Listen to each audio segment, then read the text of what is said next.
Welcome everyone to another episode of the Option Menu Crew podcast. This is episode 13, and with you today is your typical host, Ryan. And with us today, we've pretty much got the whole crew. We've got Mike with us today. How you doing? I'm good. How's everyone? Doing good. Ed, how are you doing today? Good. I'm excited to be here. Fantastic. Excited to have you with us. Mark, how's it going, buddy? Welcome back. Doing great. Happy to be back. Thanks for having me. Excellent, excellent. And last but certainly not least, Paul, how's it going, buddy? I'm good. It's nice Saturday afternoon in December, so ready to do this. Yeah, we were looking to just do a pretty easy episode. Not that they're all not kind of easy, but this one is just another what we've been playing episode, and we're going to talk about some of the games we've been playing. And there's been a lot of developments, as most viewers will probably know by now, is that the next gen consoles are out, the Xbox Series X and Series S consoles, and then Sony's PlayStation 5 is out there. So there's that to talk about that I'll be getting into a little bit, and of course we'll have a generalized discussion here. And then we're also just going to kind of go around the room with a bunch of other stuff here. So to kick it off, we're going to have Paul start. So Paul, why don't you tell us what you've been playing? Sure. Yeah. So as you guys know, I finally kind of got into the modern gaming world and bought a PS4. About a month later, PS5 came out, so I was in the modern gaming world for a very short period of time, but it still feels good because obviously we talked about this before we started recording, and PS4 is still going to be very relevant for a while. And for me, I haven't played very many games on it yet, so it's a new system to me and ready to go. So so there's one game I'm going to talk about. The two big games I've played are Tony Hawk 1 and 2, the remake, which is what I'll be talking about today. And I've also played Last of Us 2, but that is a conversation for another time. I believe me and Ryan are going to try to set up a separate podcast episode for that, because there is a lot to discuss that will take up an entire episode. So yeah, definitely. We're going to coordinate on that, and we will finish up the Resident Evil two-parter. It should probably be a two-parter, although we'll obviously talk about more Resident Evil stuff over time. But yeah, we will get that on the schedule, a Last of Us 2 and Last of Us in general series, I guess, episode. So yeah, why don't you tell us about Tony Hawk? Will do. Okay, yes. As I've mentioned, I know on a couple of our podcasts, the original Tony Hawk from 1999 is probably my favorite game of all time. Just everything about it, the gameplay, the music, everything. I won't go in depth because we've talked about it before, but so they came out, I think it was over the summer with the Tony Hawk 1 and 2 remake. And just to clearly state for the title, just to be as official as possible, it's Tony Hawk's Pro Skater series, and then the latest release is Tony Hawk's Pro Skater 1+2, I believe is the official title. Yeah, that sounds right. I'm just I'm abbreviating. I'm going short. So is it 1+2, or is it's 3, right? It's actually Tony Hawk 3. I don't know why they titled it that way instead of doing like an and symbol, but anyway. Punk culture, or not punk, but is that skater culture, punk, or what skater, is it? Well, I don't know. I guess you can kind of combine the two. But so it's in their rebellious nature to have these unusual titles. But hey, I can't say that with me being a Kingdom Hearts fan and dealing with their ridiculous titles. Came to mind for me. 1+2 makes way more sense than anything else Kingdom Hearts has done. So they get a pass. So I'm kind of up and down when it comes to remakes of games. It's kind of a tough area to get into. I think you really need to find the perfect balance, because you have games where they remake it and they pretty much make it the exact same game with just better graphics, which is like, it's okay. I mean, it's cool to see better graphics, but I'd like something a little bit different. And then you have kind of the opposite way where it's like they totally made a different game, and it's like, well, why is it even a remake? Why isn't it just a new game?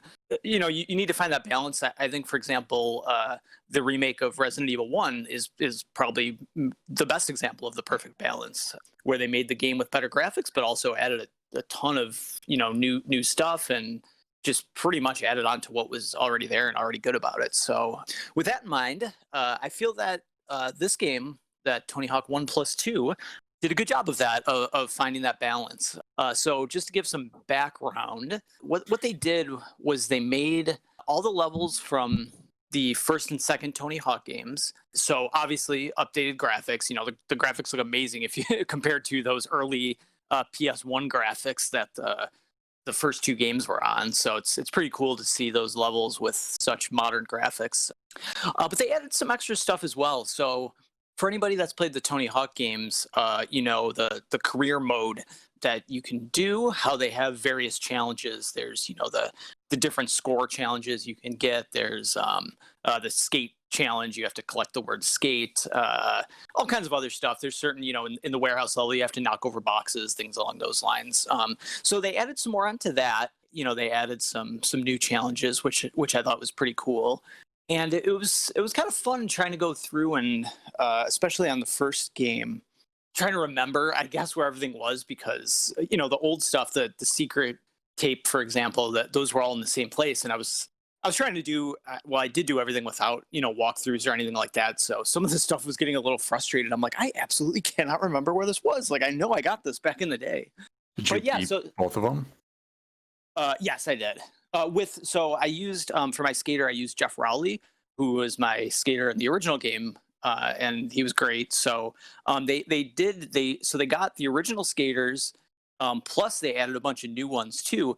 And what was cool, I saw on YouTube they had like a behind the scenes of, you know, the making of this game, and they actually got the original skaters to come in and do, like, you know, shoots, captures, whatever you call it, for their current video game characters. So I thought that was pretty neat. They had updated versions of these characters, so it wasn't just like Jeff Rowley's 1999 Tony Hawk character updated with better graphics. It was his actual Jeff Rowley character. What he looks like today is, you know, is actually taking a capture of his face and his body and all that stuff. So that's actually something I did want to bring up, because I find that interesting and amusing, which is that they scanned in the current versions rather than trying to do younger versions. And considering that they're all basically in their 40s or if not 50s at this point, how do you feel about that, Paul, as a fan of like these guys? I'm not super big into skater culture. I know the name Tony Hawk and I know some of the other names because of the game, but how do you feel about it being middle-aged skaters versus like maybe trying to recreate or even having like a fun alternative skin? Because I think I haven't seen this in too many games, but like in Resident Evil 2, they had the bonus skins where it was the PlayStation 2 models you could play as. Would you have appreciated being able to play as like the old PlayStation 1 models just at like high resolution, or do you appreciate it more that it's the modern realistic version of the skaters? I wouldn't have minded an option to have the original versions. You know, like, let's say you beat the game with, or you beat the career mode with Jeff Rowley, and his like original Jeff Rowley unlocks or something like that. That would have been cool, that option. But as far as for like the main choice, I like what they did. I'm glad. I think I would have preferred the current version of them rather than just like, oh, this is just their 1999 version, but we all know they're older now. So so I actually like what they did, and they did add a bunch of current, like, younger skaters. So I thought that was a good balance. So they do have these skaters that you mentioned are now, you know, probably in their 40s and 50s, and then they also have a bunch of these new skaters that are, you know, probably in their early 20s and things like that. So I thought that was a good balance. Yeah, I like what they did. That I absolutely wouldn't have minded the option for the old character models, but yeah, I think I prefer what they did as far as, you know, capturing their current images. So yeah, so I liked that about it. What they also, in addition to having the characters come back, they also got the majority of the music back from the first two games, which was huge. For anyone that's played Tony Hawk, you know, they know that music was a big part of the games, especially the original one. I think I mentioned in one of the previous podcasts, it was one of the first games that I played. I'm sure it wasn't the first game where this happened, but it was one of the first games I played that actually had real music in it, actual artists. Goldfinger was the one everybody remembers with Superman. It was, as opposed to just generic background music. So that was cool. There was a couple I think that they couldn't get, but they got the majority of music from the first two games, which is always difficult with licensing and things like that. And in addition to that, they also added a bunch of new songs as well, and I liked them all. I can't say there was a single song that I was like, oh, this isn't great or this doesn't make sense. It all fit in very well. So I thought they did a great job. With the music, the new additions, are you familiar with them enough to know whether or not they're like also from the same time period, or did they pick some like modern tracks that just kind of fit the feel? I didn't look it up, so I'm not 100% sure, but I got the impression that they were modern artists. I could be wrong because I know with Tony Hawk, the original game, they did have some newer ones, but they also had some older songs too. Some of those like 80s kind of underground punk rock songs. So they might have done that with these as well. But to me, most of the newer songs sounded like they were more modern. I got the more modern vibe from them. Punk is very much alive. I went on a very, very big punk kick in 2019, and really, a lot of punk music still sounds very similar, as if you were listening to a track side by side to something from the 90s, like it sounds just as if it was written back then. But yeah, it's 2020s type of stuff. Nothing more punk than streaming a punk song off of your Spotify on your iPhone, right? Exactly. I want to hear more another time about this 2019 punk that you got into, Mark. This punk deep dive or whatever you got. We got a lot to catch up on. I'm a huge Tony Hawk fan myself too. Haven't bought the game. Want to definitely get it on Xbox eventually. Which of the two, I guess, back in the day were of your favorites, and now like revisiting them, does that stand true, or have your thoughts kind of shifted from that front? Yeah, so the original was definitely my favorite, just because it was the original, I think. So it'll always have a special place in my heart. 2 was great as well, and I think probably most people would have 2 ranked higher on their list. I think it probably got better reviews and all that stuff. But 1 had the hanger, right? 2 had the hanger. 2 had the okay. Yeah, the first level in 1 is the warehouse. That one where you go down the hill and jump over into the secret room. And then the first level in 2 is the hangar. Okay.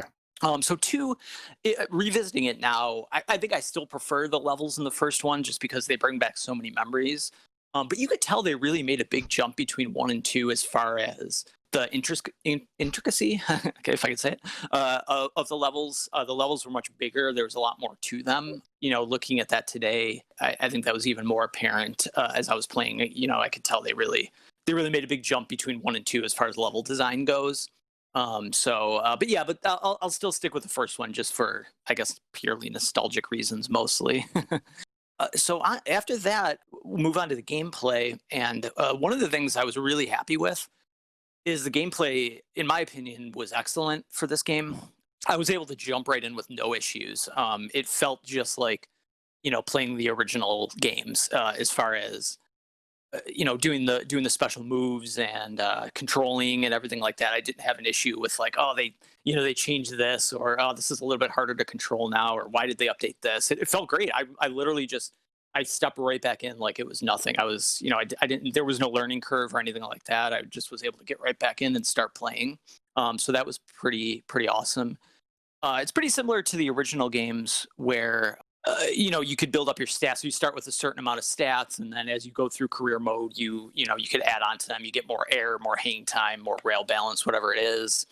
You could also change your specials to something else. And in this game, they added where you could you like earn points as you go through, and then you could buy different stuff. So you could buy different shirts or different like skateboard skins or tattoos or all kinds of stuff like that. So a lot of different things that they included, which I thought was nice. I really appreciated everything they threw in. I would say I didn't have an issue with anything, or I didn't think anything felt out of place. So yeah, so that was all good. Jack Black.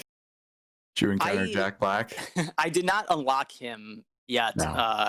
I'm not sure what you have to do to unlock him, but that's fine, I guess. It's kind of random, but Speaking of Yeah, speaking of those bonus unlocks, I just did a quick Google on the site here to see because, as we all are probably familiar, back in the PlayStation 1 days, cheat codes were very much a thing.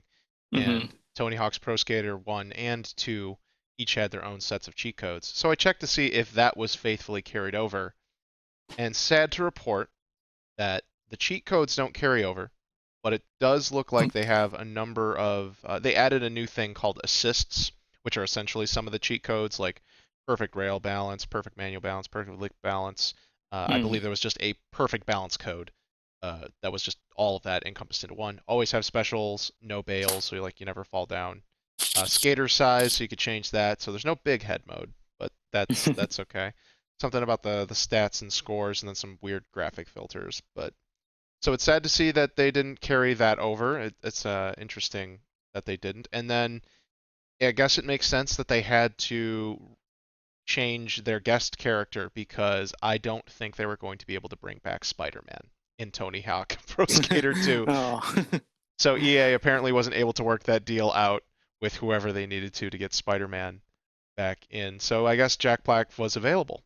As long as he still shoots webs from his wrists when he's catching the board in the air, then Jack Black's a perfect substitute. Yeah, I didn't get to unlock him. I'm pretty sure the other unlockable one is Officer Dick, who was in the original game. If you beat career mode with every skater, you would unlock Officer Dick. I saw that he's in the game, but I didn't unlock him because I've only beat it with cool. Jeff Rowley so far. So I'm guessing it's probably the same to unlock him if you beat it with all the skaters, or Yeah, something similar. Jack Black does play Officer Dick, if I'm not mistaken. So Oh, is that what it is? Oh, Okay, yeah, that makes sense then. Okay, gotcha. yeah, that's really funny. like he did a big breakdown with Tony months ago. They actually unveiled the game on his YouTube months ago, which was pretty cool. Yeah. So it's not a literal character model of Jack Black on the. But like at the Boy. full scan, the whole nine, like they scanned him in for sure. Oh, they I did. think. Oh yeah, with everybody so else. it's Okay, like- so he doesn't just voice them. It's actually Jack Correct. Black skating around. Jack Black That dressed makes up as sense. Officer Dick. That's Gotcha. good. Okay, I didn't realize that's what it was. Okay, That's that's how it cool. should be. Yeah. Next time you play, awesome. listen to Officer Dick's voice. That's pretty cool. Let's see. So what else? So I think one of the last things I'll talk about, they also have they have a create a skater mode and build a park mode, which I think both came in the second game. The first game didn't have either of those, so that's, I guess, another big addition the second game made. So the create a skater mode, that's where all your unlockables come in. So like I was mentioning, you earn points or money or whatever it is when you accomplish certain feats, and that's what the shirts that you unlock or the hoodies or the board skins, they go towards your skater. So if you're creating a skater, the more stuff you unlock, obviously the more options you have when you're creating a skater.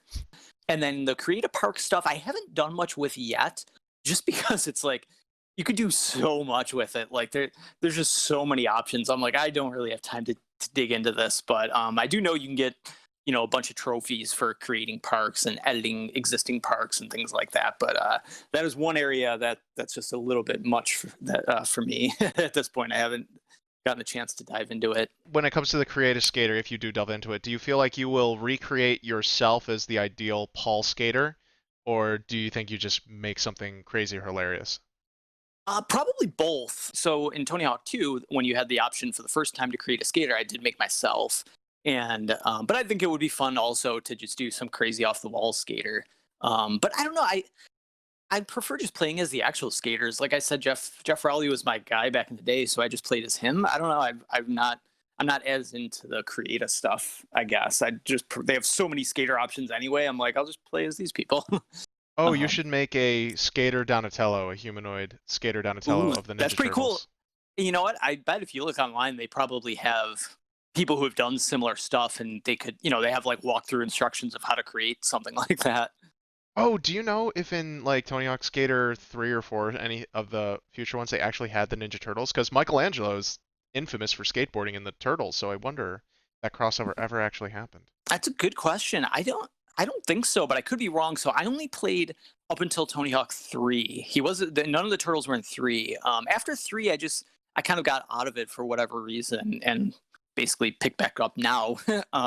So yeah, once there was Tony Hawk 4 and then the Tony Hawk Underground games and things like that, I've never played for whatever reason. But yeah, that would be pretty cool. I'd love to see Turtles in a game, especially like you said, Michelangelo with his skateboarding history. Yeah. Um, One last question then, sure. before we move on, if you don't have anything else to say There's about. one more thing I wanted to say quick after your question. Sure, sure. So the other thing I was going to say is I've heard rumblings that perhaps Tony Hawk's Pro Skater 3 content might end up being DLC. Based on what you've experienced in like the game menus or things you might have seen or stages, do you feel like there's stuff from 3 that's kind of in there that shows it might show up as DLC? And would you be compelled to keep playing or purchase the DLC if that ended up becoming the reality? I haven't noticed anything, unless I'm just oblivious. I haven't really noticed anything that's given any hints of like, oh, Tony Hawk 3 might be part of this game eventually. It wouldn't surprise me though, because I could be wrong, but I don't think Tony Hawk 3 was popular enough to have like a standalone remake. Tony Hawk 1 and 2, in my opinion, were obviously the most iconic games of the series. Absolutely. Yeah, by the time 3 came, because I liked 3, I bought it was fine, but I felt like, so like I mentioned earlier, there was a big jump in my opinion between 1 and 2. As much as I love 1, they really improved a lot in 2. They added the Create a Skater, the skate park creation, they expanded the levels, all kinds of stuff. I didn't feel like there was as much of that between 2 and 3. It felt like it was kind of just the same game with some different songs and different levels. So it honestly wouldn't surprise me if they did the DLC for that as opposed to making it a standalone game. As far as being compelled to buy it, the DLC, it would depend on how much it is. Tony Hawk, this Tony Hawk 1 and 2, 1 plus 2, is pretty big on its own. So there's still a lot I haven't done. I don't really feel compelled to buy it, but I guess I'd have to see what it's like or how much it costs. But yeah, that's a good question. That's an interesting topic. Yeah. So anyway, my last point then, I forgot to mention this earlier. So as far as the levels go, like I mentioned, obviously they made much better graphics compared to the original, 1999, 2000 PS1 pixelated graphics. So they updated them in that way, but they did a couple nice touches as far as updating what's on the level, and I thought the coolest one was in the mall from Tony Hawk 1. So in Tony Hawk 1, they had the mall level, which I believe is the third one, and in the in the first game from 1999, it looks like your standard mall. That it's they have a fountain going, and you could see kind of the stores in the background and all that stuff. So in this game, I felt like they were very it was very 2020. So the mall level in this, the mall is totally depleted. Like the fountain's off. There's like weeds growing out everywhere. You could see in the stores like all the signs say like 80% off, like store closing sale, all that stuff.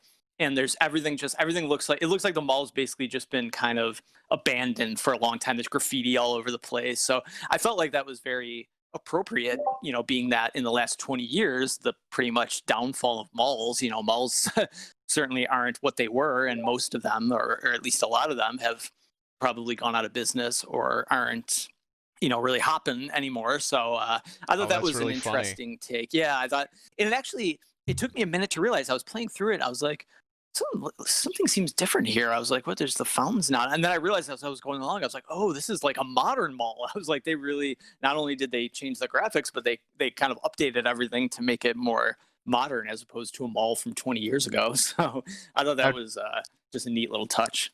Do they have both versions, or is basically the dilapidated mall the only version? The dilapidated mall is the only version. Oh man. I don't know if maybe there is an option to unlock the original, but yeah, as far as what I have unlocked, the dilapidated 2020 mall is is the only one. So yeah, I thought that was a nice touch. Just something kind of small that caught my eye. That's super funny. Yeah. So yeah, that's it. So that's really all I have to say about that game or those two games combined. Overall, I would rate it pretty high. I'd say maybe probably around an 8 out of 10 or so. As a Tony Hawk fan, a fan of the original two games, I think they did it justice. I think they did a good job with the remake. I love that they got a lot of the music back, the skaters, that the gameplay is great and all that stuff. So overall, I think it was a good job. They did a good job with it, and I've been happy with it. Excellent. Thank you so much, Paul. And just to recap, we were talking about Tony Hawk's Pro Skater 1+2, which is a combination remake of the original two Tony Hawk Pro Skater games. It is available on PlayStation 4 and it can be played on PlayStation 5 via backwards compatibility, Xbox One, so it's available on the Xbox Series consoles through backwards compatibility, and also on PC. I see Epic Game Store. It might be on Steam as well, but I'm not sure. I'd have to double check that. So for our listeners, that's for your information and where you can get it if you choose to play it. Thanks again, Paul, for that. And so we're going to move on to Mike. So, Mike, tell us about what you've been playing. Hey everyone. So one thing I wanted to say about the Tony Hawk games. Did someone say EA? I think it was Activision and Vicarious Visions, right? Oh, you're right. I may have misspoken.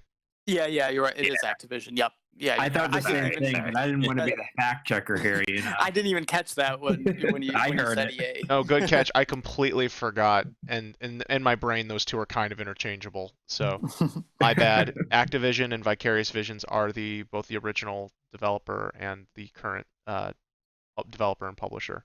Okay. Thank you for that, Mike. So I've been playing another remake or another game from the past. I have the Spyro remastered trilogy. So I was playing Spyro Year of the Dragon, and I was playing it on my Switch. So what's interesting about the new one is that it seems to, I don't know, it seems to play a lot better than I remember it back in the day. So it's still the same like premise and everything is pretty similar. They just have updated graphics and everything. And then another game that I was playing was the Crash Boot, the new one that they remade. So Crash Insane Trilogy? no, isn't it Crash Bandicoot? It's about time. Crash 4. The retcon fourth entry in the series. They just discounted everything after the third one, and this is number 4. I was playing number 4. Okay. And I got through a couple of worlds of that. And yeah, the thing about Crash 4 is they added like these different masks that give you like different power-ups and different abilities. There's one where like certain things turn off, like certain objects and stuff. When you're jumping, you want to use the mask to turn that object back on so that you can land safely. And then another one like made you spin, like keep on spinning, like without stopping, and it was effective against other powers. So I've been having fun with that, and I like it as much as the original Crash games, I would say. So did anyone have any questions? Yeah, so you're liking it a lot there. Has there been anything that they've added that's new that currently aren't digging, or is everything pretty much thumbs up? It's still like just as challenging, I would say, as original ones. I still, the one thing is you can turn off the old mode where like where you have lives. Instead it's just like shows you like your death count. Oh, cool. Like you don't have to like restart from like the beginning of the game, which is good because Oh, I like that. I like that a lot. Oh, also, there's the multiple characters now. Have you had a chance to play as the other characters, and what do you think of them? So far I got to play as Coco and this girl that has like a grappling hook. Can't remember her name. Is that supposed to be like Tawna or Tawny, like Crash's alternate dimension girlfriend? Yeah, but in the original, like I think she's like from the same dimension, right? But in this game, she's like, an alternate dimension. Yeah, so I've played as her so far. I haven't played as the villain yet, Dr. Cortex, but I played as her, and yeah, I enjoyed playing as different characters. I think it adds something to the game. But Do they play also, differently? Like, do they have different abilities, or is it just a skin? like Tana, she plays differently, but like Oh, okay. Coco plays the same as Crash, and in like Spyro Year of the Dragon as well. That game introduced multiple characters that you could play as. Like they have like this penguin that flies around that shoots stuff, and then like a kangaroo. Who else do they? Oh, they have like this Yeti guy that, but they all play like very differently. But they have like like specific levels that are like built for them, which I really like compared to like Spyro 1 and 2, where I mean, I love playing as Spyro, but like it's cool that they have like this other element. So like if you get bored, you can go back and do that. And yeah. Hey, Mike, I have a question. For the Crash games, do they have Crash Team Racing? Because that was always one of my favorite games back in the day. Yeah, Crash Team Racing does exist, but it's like it's separate from the one oh, do you mean like a new Crash Team Racing? Yeah, like Or, is it part of what you're playing now? No, it's not. It's a separate game. Okay, gotcha. I wasn't sure if they had like recently done something with that because I always loved that game for the PS1 back in the day. I always thought it was fun. They did. They did a remaster, re-release in 2019. It's like a remake. That's right. I Yeah, think we they- actually played that. Yeah. Crash Nitro Kart, and it has stages and stuff from the 2 Crash Kart games. Yeah, and they added a bunch of stages later. It's pretty good. I've played a lot of that. Mike and I have. It's worth playing. One of the other things I noticed is like when I went back to playing Spyro Year of the Dragon, I was like collecting a lot more, like even like looking up online like where to find the different eggs to try and complete as much of the game as I could. And I just remember like just running through everything when I was a kid versus where I was like actually trying to like all the eggs. I don't know. It's just a small detail that I noticed.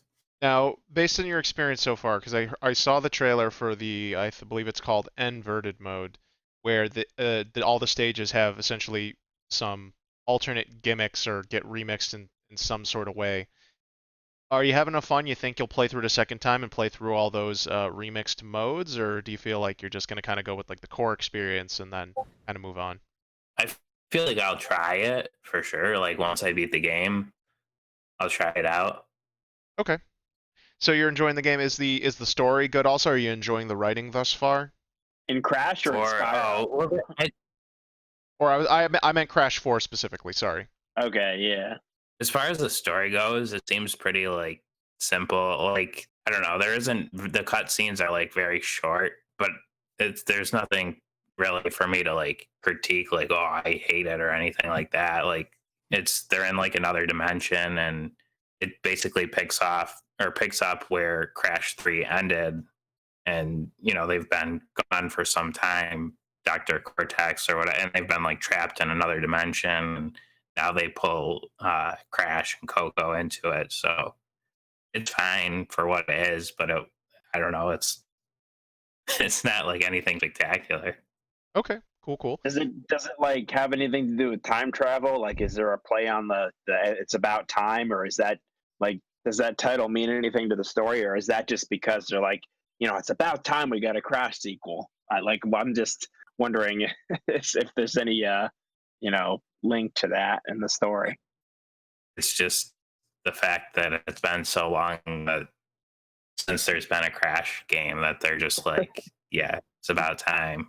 Make another one. It's a funny title. It's a funny title. Yeah. We'll have to see if maybe more will come in once Mike gets through the rest of the game.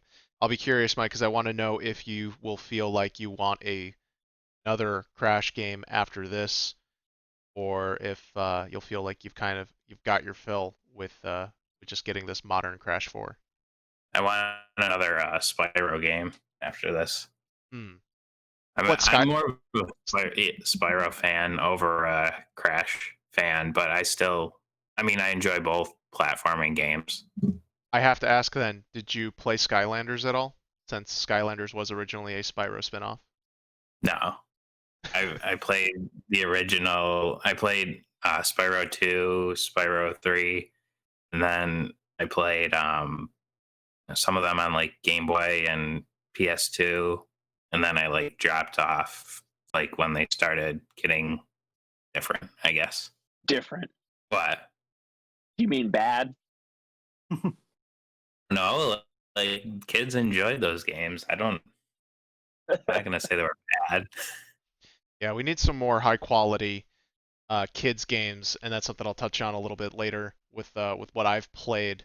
But it is good to see that like Crash, even though I've heard Crash is actually pretty challenging, but I like the idea that the modern mode doesn't require lives, so you can just keep retrying, which I think that's mostly what you need to make platformers more tolerable is just some checkpoints and get rid of lives. So that's cool to hear. I mean, there's still like you still have to go back to a certain point in the level. Like there's checkpoints, but like it doesn't put you like right where you died. Like I know some games like right where you died, like you leave or you come back life right there. Yeah. Can you imagine, And you played Celeste last year. That's another one that is like real quick with checkpoints. But can you imagine like you run out of lives in Celeste and like, oh, you got to go back to the very beginning of the game. Nobody would ever finish There's it. there's no way I would have got through that game if it was like that. It was the checkpoints and like, yeah, that was a great game. yeah, and Celeste I heard had a bunch of accessibility options so you could tailor difficulty to allow you to finish the game however you felt, which I think is great, and I hope we see more games do things like that. I've played a few games as well recently that were similar in that regard, and I do think it adds value when something just kind of feels out of whack in a game and you can just tweak a setting and be like, all right, here we go. For sure. Okay, Mike, was there anything else you wanted to talk about today? Oh, I remember you were talking about the cheat codes, and the new Tony Hawk game, and Yeah.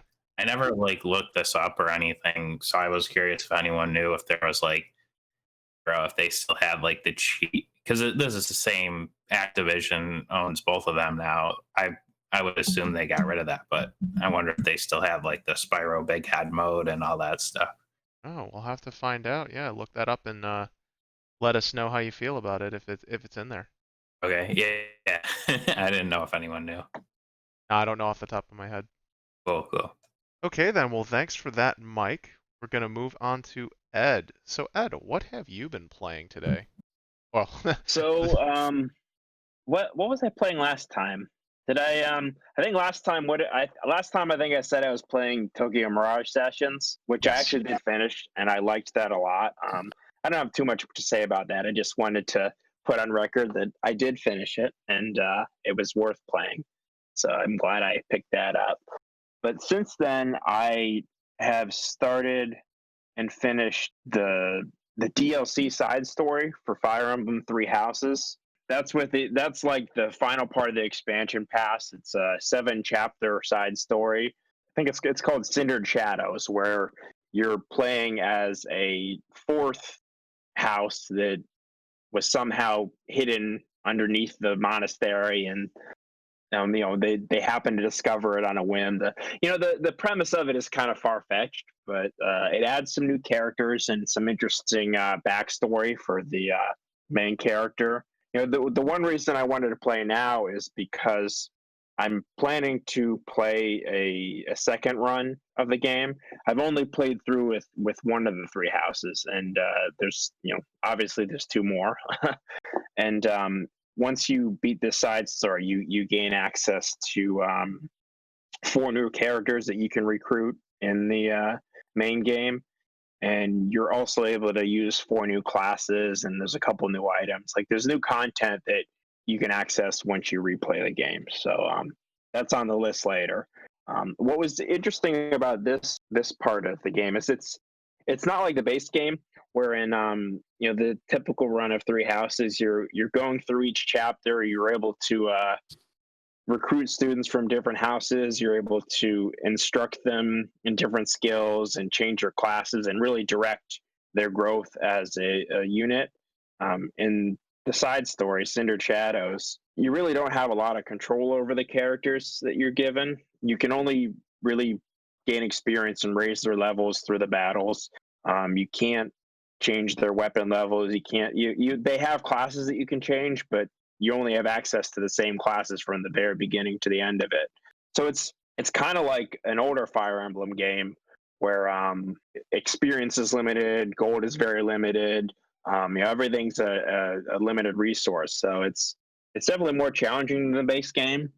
And I say this, really Three Houses is the only Fire Emblem game that I've played in any large capacity. It's actually, I think it's the only tactics game I've really played in any large capacity. And I liked it. I will plan to play more, but for me, it was challenging just because I'm not that experienced in this type of game. I really did enjoy it, and I'm glad I finished it. And I'm looking forward to playing more of the game. But that's the main thing that I finished since then. I don't know if anyone has any comments on that. So you bought the DLC for Fire Emblem Three Houses. Did you feel it was worthwhile getting that DLC? I liked the side story. I think all the expansion. I have all the expansions for Nintendo. What they've had an expansion for Breath of the Wild. Have you played that? I know you're big on Zelda games, Ryan. Yeah, I did play both of the expansions for Breath of the Wild. Those were in total. That was 25, right? Oh, price-wise, I forget exactly how much it was. Yeah, I think it was like 25 or 30 for both pieces together. Yeah, and I think the DLCs for Pokemon are both 30. This Yeah. was 25, and it had like 4 different waves. There was one where I think they added like a side activity where you can go to like a sauna. You could recruit this character Anna, who's like the merchant that is kind of like common throughout multiple games. They added the ability. Now, this is the most important thing to me. You can interact with the cats and dogs in the monastery, so you can finally like pet and feed them. But Fantastic. Worth I don't know it. That's why. worth I don't 20 know bucks why right that. there. I might actually pay $20 if that were the only option, but maybe not. I do think the content for what you pay is a little light, but I'm looking forward to using the new characters because I liked their personalities and I liked the dialogue that they had, and all the new characters all have like support conversations that you can unlock within the main game. So I'll definitely get a lot more out of them once I start using them in my second playthrough. So I'd say it was worth it. I mean, I liked the game. It must have been worth it to me because I don't think I've ever actually bought a DLC for a game and finished it. So it's the first. It's a first for me. So I guess I would say it's definitely worth it considering my history of playing expansions for games. Okay. And then another question, because it sounds like you said you're gonna start playing through again. Have you started your second playthrough yet? No, I'll probably start it next year. I'm gonna take a break, but I played what house? I played the Black Eagles, which is that might not mean anything to you, but maybe our listeners are more familiar with. Oh, you mean the red game. team? Yeah. Well, I know they call Black themselves. Eagles, but yeah, they are the red team. Yeah. Yeah, I And find that. I really liked that house. I liked all the characters. I'm not sure whether I want to play the other team. The other houses are the Blue Lions and the Golden Deer, and I'm not sure which one I'm gonna play. I really haven't decided because it's hard to say. Like, I'm sure there'd be characters that you like in each of them. I mean, I'll probably end up playing the third one eventually, so maybe it doesn't matter. I should probably just flip a coin. Possibly, yeah. Well, what I wanted to ask was, is there like a new game plus feature? Like, is there a certain amount of like progress that gets to carry over when you start your new playthrough, or are you essentially starting from scratch and you'll just kind of get to know new characters? No, you can carry over. There's a new game plus, and I think you carry over. In the main game, you earn this currency called Renown, and it allows you to unlock features that make it easier to like level up your characters faster. And I think you can use it to like purchase prior levels to let you recruit and I think you can also use it to get more like professor points, which are these like resources that you let you do activities each week. So like there's a lot of stuff that makes it easier to get more powerful and recruit characters and develop them quicker. So I think next playthrough will be faster, and probably the next one will even be faster after that. So I could probably, like, the first one took me 60 hours, and I listened to like a lot of dialogue, and I did a lot of like extra battles just to like level up characters because I had a larger team because I recruited them and I spent time recruiting. So like I could probably do this one shorter. So maybe I will do both of them, but I'm excited. Just it'll be fun to see new characters because I mean they're all very interesting and most of them are likable in their own way. So it's part of the fun of the game. So yeah, it's definitely worth it if you like the base game. I think it's less worth it if you weren't like me and you like went and played all three houses right at the beginning, because you really have to go and play it again to experience a lot of the content outside the side story. That's part of the reason I didn't go back and play it right away, because I knew the expansion pass was coming out and I wanted to be able to play that and then go use the characters. Like they lay out, or I hate to call it this, but it was a roadmap for DLC, which they knew what they were going to put out. Is there more DLC on the way? Do you know? I don't think so. I highly doubt it. Yeah, I haven't heard of any new ones. Maybe Sure. there'll be a fifth wave, but I think it's unlikely. Okay. That's cool. Was there another game you had been playing? Yeah, there's two more. One I only want to touch on because I've already played it before. But I saw, and I think you told me about this, that Square Enix announced a sequel to The World Ends With You. That's correct. Yeah, the very unorthodox RPG back on the DS. I think, what was it, like 2006 or 2007? I do not recall, but yeah, it was super early because it's on the original DS. Yeah, so it's been like 13, 14 years since it came out, and I was really excited they announced the new one. I actually played it. I got it back in the day and didn't get that very far in it, but then I got it about 2 years ago and finished it. And then I also bought the final remix for the Switch. I bought that when it was I got a good sale on it, and people who know me know I find it hard to resist a good deal. So I'm like, yeah, I'm getting that. But I started to play it, and I'd heard mixed things about the controls on how well they work. So if you're playing on the TV, it uses the motion sensor and the Joy-Con to emulate a pointer that you would use in the same way that you'd use a stylus, like you did on the DS or you would on the touchscreen on the Switch. And I gave it a shot. I tried it a couple times, but it's really bad. I mean, part of the problem is for a lot of the attacks that you do, you're making these really quick, short motions. Yep. Like if you're trying to slash across the enemy to swipe across an enemy to do a slash. It doesn't. It really makes the gyro become out of sync with your motions very quickly. Maybe like in Breath of the Wild or Splatoon, where you're using it to make careful adjustments and aim, it doesn't drift as much. But if you're really like moving quickly, it you have to keep recentering the cursor, and it's awful. Like I feel like I gave it a fair shot, but I couldn't play it that way. And it's not as bad depending on what kind of attacks you use. Some of them are easier to perform on the screen than others, but I just don't want to feel like I have to use skills that I don't want to use just because of the controls. So that was kind of not an option for me. So yeah. I got a stylus for the Switch touchscreen because I didn't want to play it like jabbing my finger at the screen. And I also got a screen protector, which I didn't have because I guess I never did much of the touchscreen, but now I have that. So I got the stylus. It was actually like the official Nintendo stylus that I guess like they didn't even release in the US. I just imported it from Japan on Amazon. So yeah, I think it's also available in UK, which is just weird. Yeah. There's a lot of stuff that only comes to Europe, but not Nintendo of America doesn't always have the coolest stuff for us. But what about the World Starts With You? Did you play that one? No. Although since the Switch is a capacitive touchscreen, I think you can get any general capacitive stylus. You just got to pick your style, and it will pretty much work. But as I come to that, it still doesn't work as well as it does on the DS.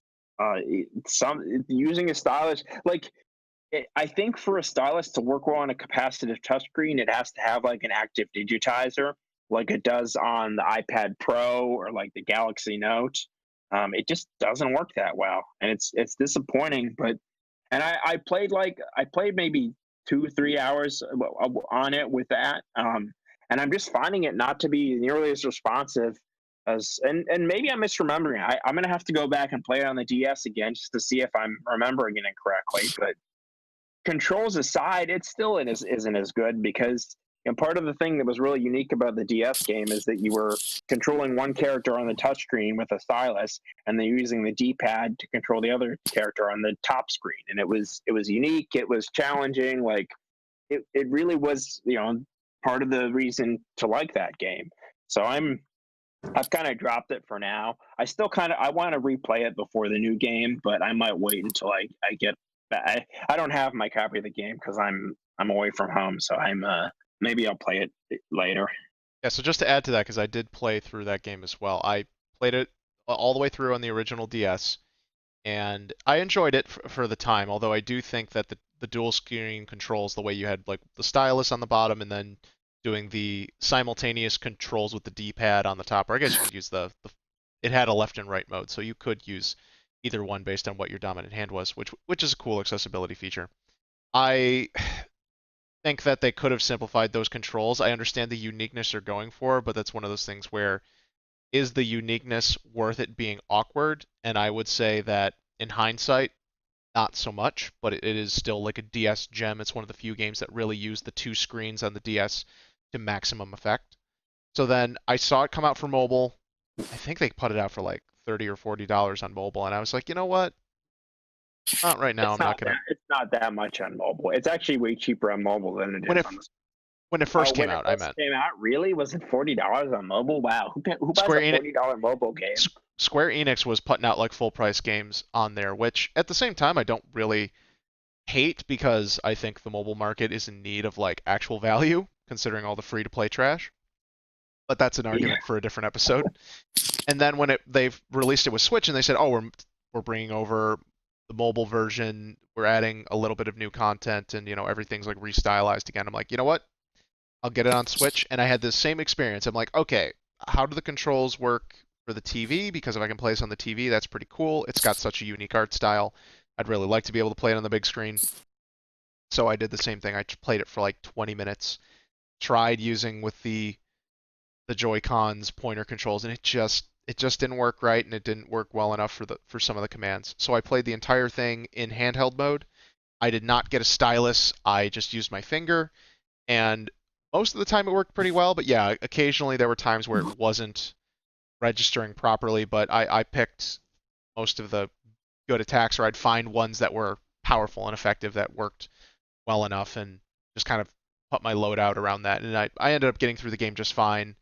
But and I do feel it played better, but it was still, I think the one thing they missed was you should have been allowed to move Neku with the left analog stick and then use your finger to do the attacks, whereas you still have to move Neku with with the touch controls on top of doing the attack. So you have to balance between those two things, and I think that's unnecessary. So I would have liked if they could have tweaked that, but I got through just fine. I beat the game again, and I'm looking forward to the anime coming out, and that's going to be out before the sequel. So I'm looking forward to the sequel. I want to know some more information. It looks like it's going to be a real-time action game, but just got to figure out how that's going to play. So yeah, that's compared to that. So it seems like we got a lot of the same thoughts and feelings on the game. Yeah, and what you said about the analog stick, that actually that might have fixed it for me, because the biggest challenge I've had with the touchscreen is getting it to distinguish between trying to make an attack and trying to like tap on him and move Neku. So maybe that would have solved it for me. So you might be onto something there. But maybe I'll just watch the anime. Maybe I'll go back and play the DS one, or maybe I'll just suck it up and play the Switch one so I can get through the the extra content. But right now I wasn't feeling it, which is why I moved on to the next game, which is actually a recent release. As you know me, I play a lot of older games because I have a lot of older games that I still want to play. But I did get a recent release, and this was 13 Sentinels Aegis Rim. I don't know if you heard anything about this. I have heard a lot about it. Well, I heard it on two of the other podcasts that I listened to. They were raving about it and couldn't. And it was the kind of thing where they wouldn't really talk much about it because you don't want to spoil it. I felt like I had to go out and play it. I just it felt it's different, and I like playing something new, different from what I haven't played before. A lot of the games that I've really enjoyed have been ones that just weren't on my radar at all, and I just decided to buy, a couple. Maybe I heard about them like a couple weeks after they came out or before they came out, and I said, well, maybe I'll give that a try. Death Stranding was one of them that wasn't on my radar until like a couple weeks before it came out, and I'm like, this sounds really unique. I got to play it. Three Houses was another one. I hadn't really liked Fire Emblem games before, but I got, something. Those end up being a lot of the games that I enjoy the most. So I just started it. I'm about 6 hours in.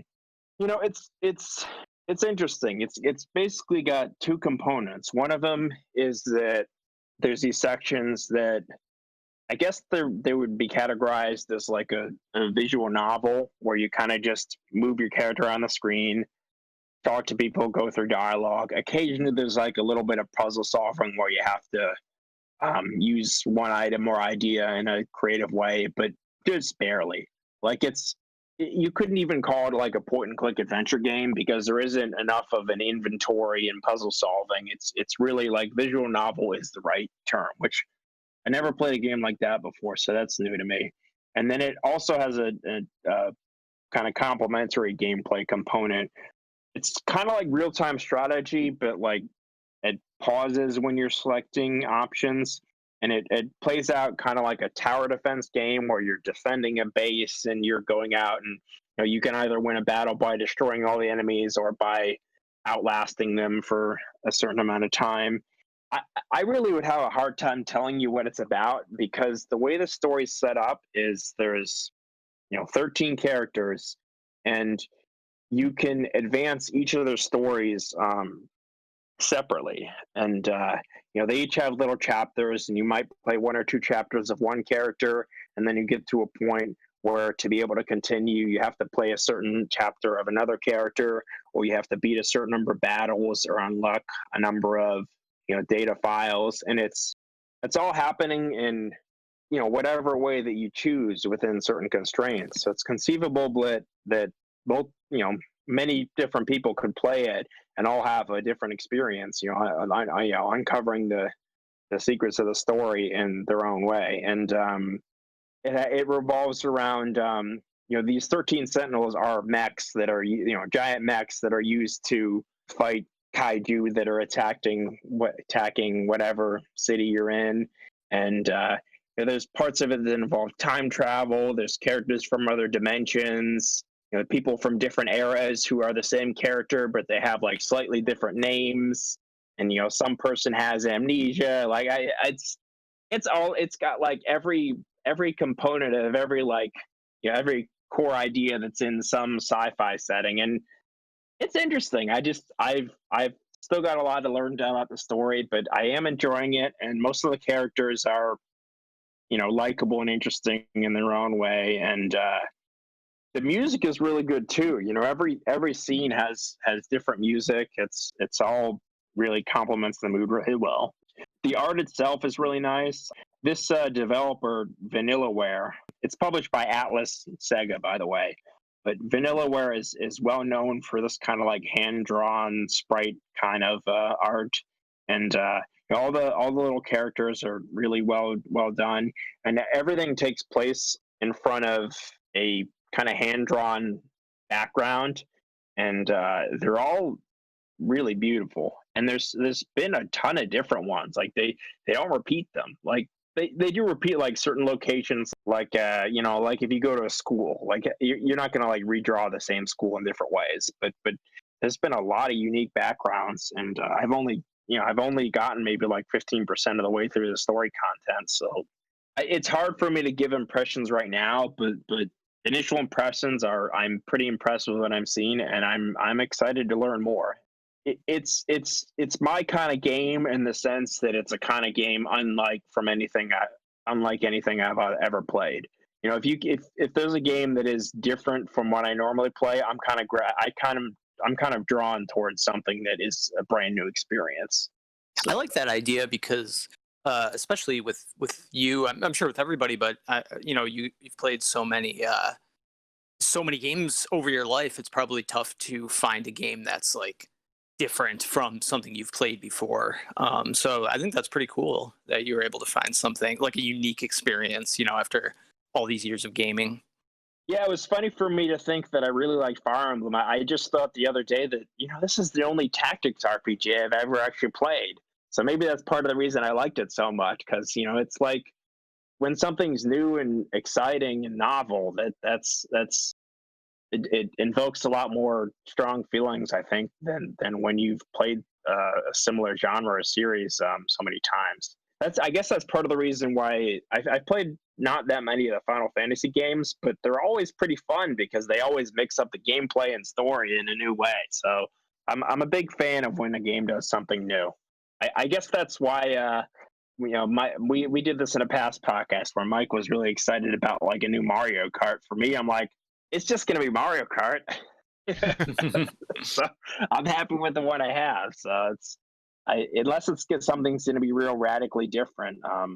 If I like what I got, I'm pretty happy with it. So, well, It's sometimes just going to be new Mario Kart. It's going to be How- new Mario Kart. yeah. Yeah. Sometimes, you know, new more of the same is also good. So that can be comforting. And there's certain formulas that just lend themselves, like Mario Kart. Like we just want a couple Yeah. more. We may want like one new feature, but mostly, you know, a couple new carts or a couple new courses, and that's all it takes for it to keep being fresh. So I did have a question for you, Ed, because I've heard a lot of the same stuff that you have. We listen to the same podcast, Castle Super Beast. It's okay for us to say it. And I heard it on there, and they also heard it on the Giant Bombcast, which they have. yes, They have a few people on those. I feel like they have similar taste to I do. So the other one they were talking about, which I'll just mention it because I am Yakuza Like a Dragon, is another one that they're talking about now. So yep, that's caught I my gotta pay attention. Yeah. that's caught my ear as well. So I had a question for you about 13 Sentinels because I find it the positive buzz very compelling, but my taste really isn't in turn-based combat for especially like real-time strategy or like semi turn-based strategy. With rare exception, like I do like puzzle games, I do like the Telltale games and adventure style dialogue choice games. What would you say to someone who's more akin to action games? Like how do you feel about the battle system? Do you think there's enough different to it that might be worth checking out, or do you think like if I don't like turn-based stuff, like this is pretty par for the course, I'm just not gonna dig it? Well, it's not turn-based. Everything happens real time. The only time the time stops is when you're issuing a command. So it's not turn-based. It's a top-down view, and you're controlling the positioning of up to six of the Sentinels. You're choosing their attacks. It's not turn-based. But that said, I think the combat is not the reason to play this game. To me, it's not something that like I'm looking forward to. It's engaging in its own way, but the real reason to play it is the story. But I will say, like, if you're looking for a story where you have a lot of choices and a lot of options, this is probably not it. I was playing with one of my buddies. He started collecting Sega CD games. This is kind of like an aside, but we were playing this old Hideo Kojima game called Snatcher, and this is like a kind of point and click adventure game. But that one had like a lot of options. Like you could try all kinds of different items and different characters. There was all these dialogue trees, like, and you could even get the points where you would like ask the wrong questions and like you couldn't talk to the person that you needed to, like they wouldn't talk to you anymore. So like that was really interesting. This is not like that at all. It's not an adventure game. It really is everything plays out in the order. Like you might have to like select the right dialogue option to let it continue, but you're going to end up in the same place without a lot of detours. It just bounces around from the different perspectives. That like it's not necessarily a linear story. It's not a linear story, but every scene is going to play out in the exact same way. Yeah. And just another game idea, if anyone's there was a Blade Runner PC game that that came out on Good Old Games recently, and they're also doing like an update to it. That's another one that apparently like it even randomizes who the replicants and who the humans are. Not like this. I cannot stress enough. If you don't like basically just watching dialogue, you're not gonna like this. And I don't know if I would play another game like this. I'm not entirely sure the gameplay is like 100% my favorite, but I do want to finish it. It's something new, and I mentioned Death Stranding before. That's another one where like I didn't love it 100% of the time, and I wasn't always having fun, but I went through it, and I'm glad I finished it. Just because I like I said, I like to do things, play things that are new and innovative, and do something different than what typical games are doing. And if that's what you're looking for, this will definitely scratch that itch. If you can appreciate something simply because it's unique and does what it sets out to do in a very well executed way, then this is worth playing.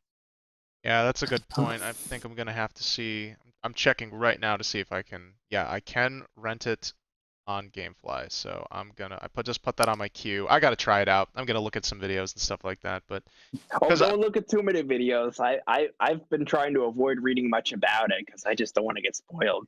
I just might watch like a let's play of like the first like couple hours just to get an idea of what the game flows like and see what the battle system is, just to mentally prepare. But yeah, not past the intro. That way, I would really advise against that. Just get it from GameFly, and play through the prologue. There's a prologue where they kind of introduce you to the system, and then after that, they give you the option to choose. Like the prologue is pretty linear. You have to play each segment in the same order, and it takes you through 7 battles to explain to you the battle system. Sure. And then maybe like play an hour after that, bounce around. Like give it 3 hours, I would say. And maybe that's too much to ask. I know some people feel like if they're like I feel like giving a game 3 hours is okay, even if you're not sure you're gonna like it. But yeah, I think like 2 to 3 hours 15 minutes.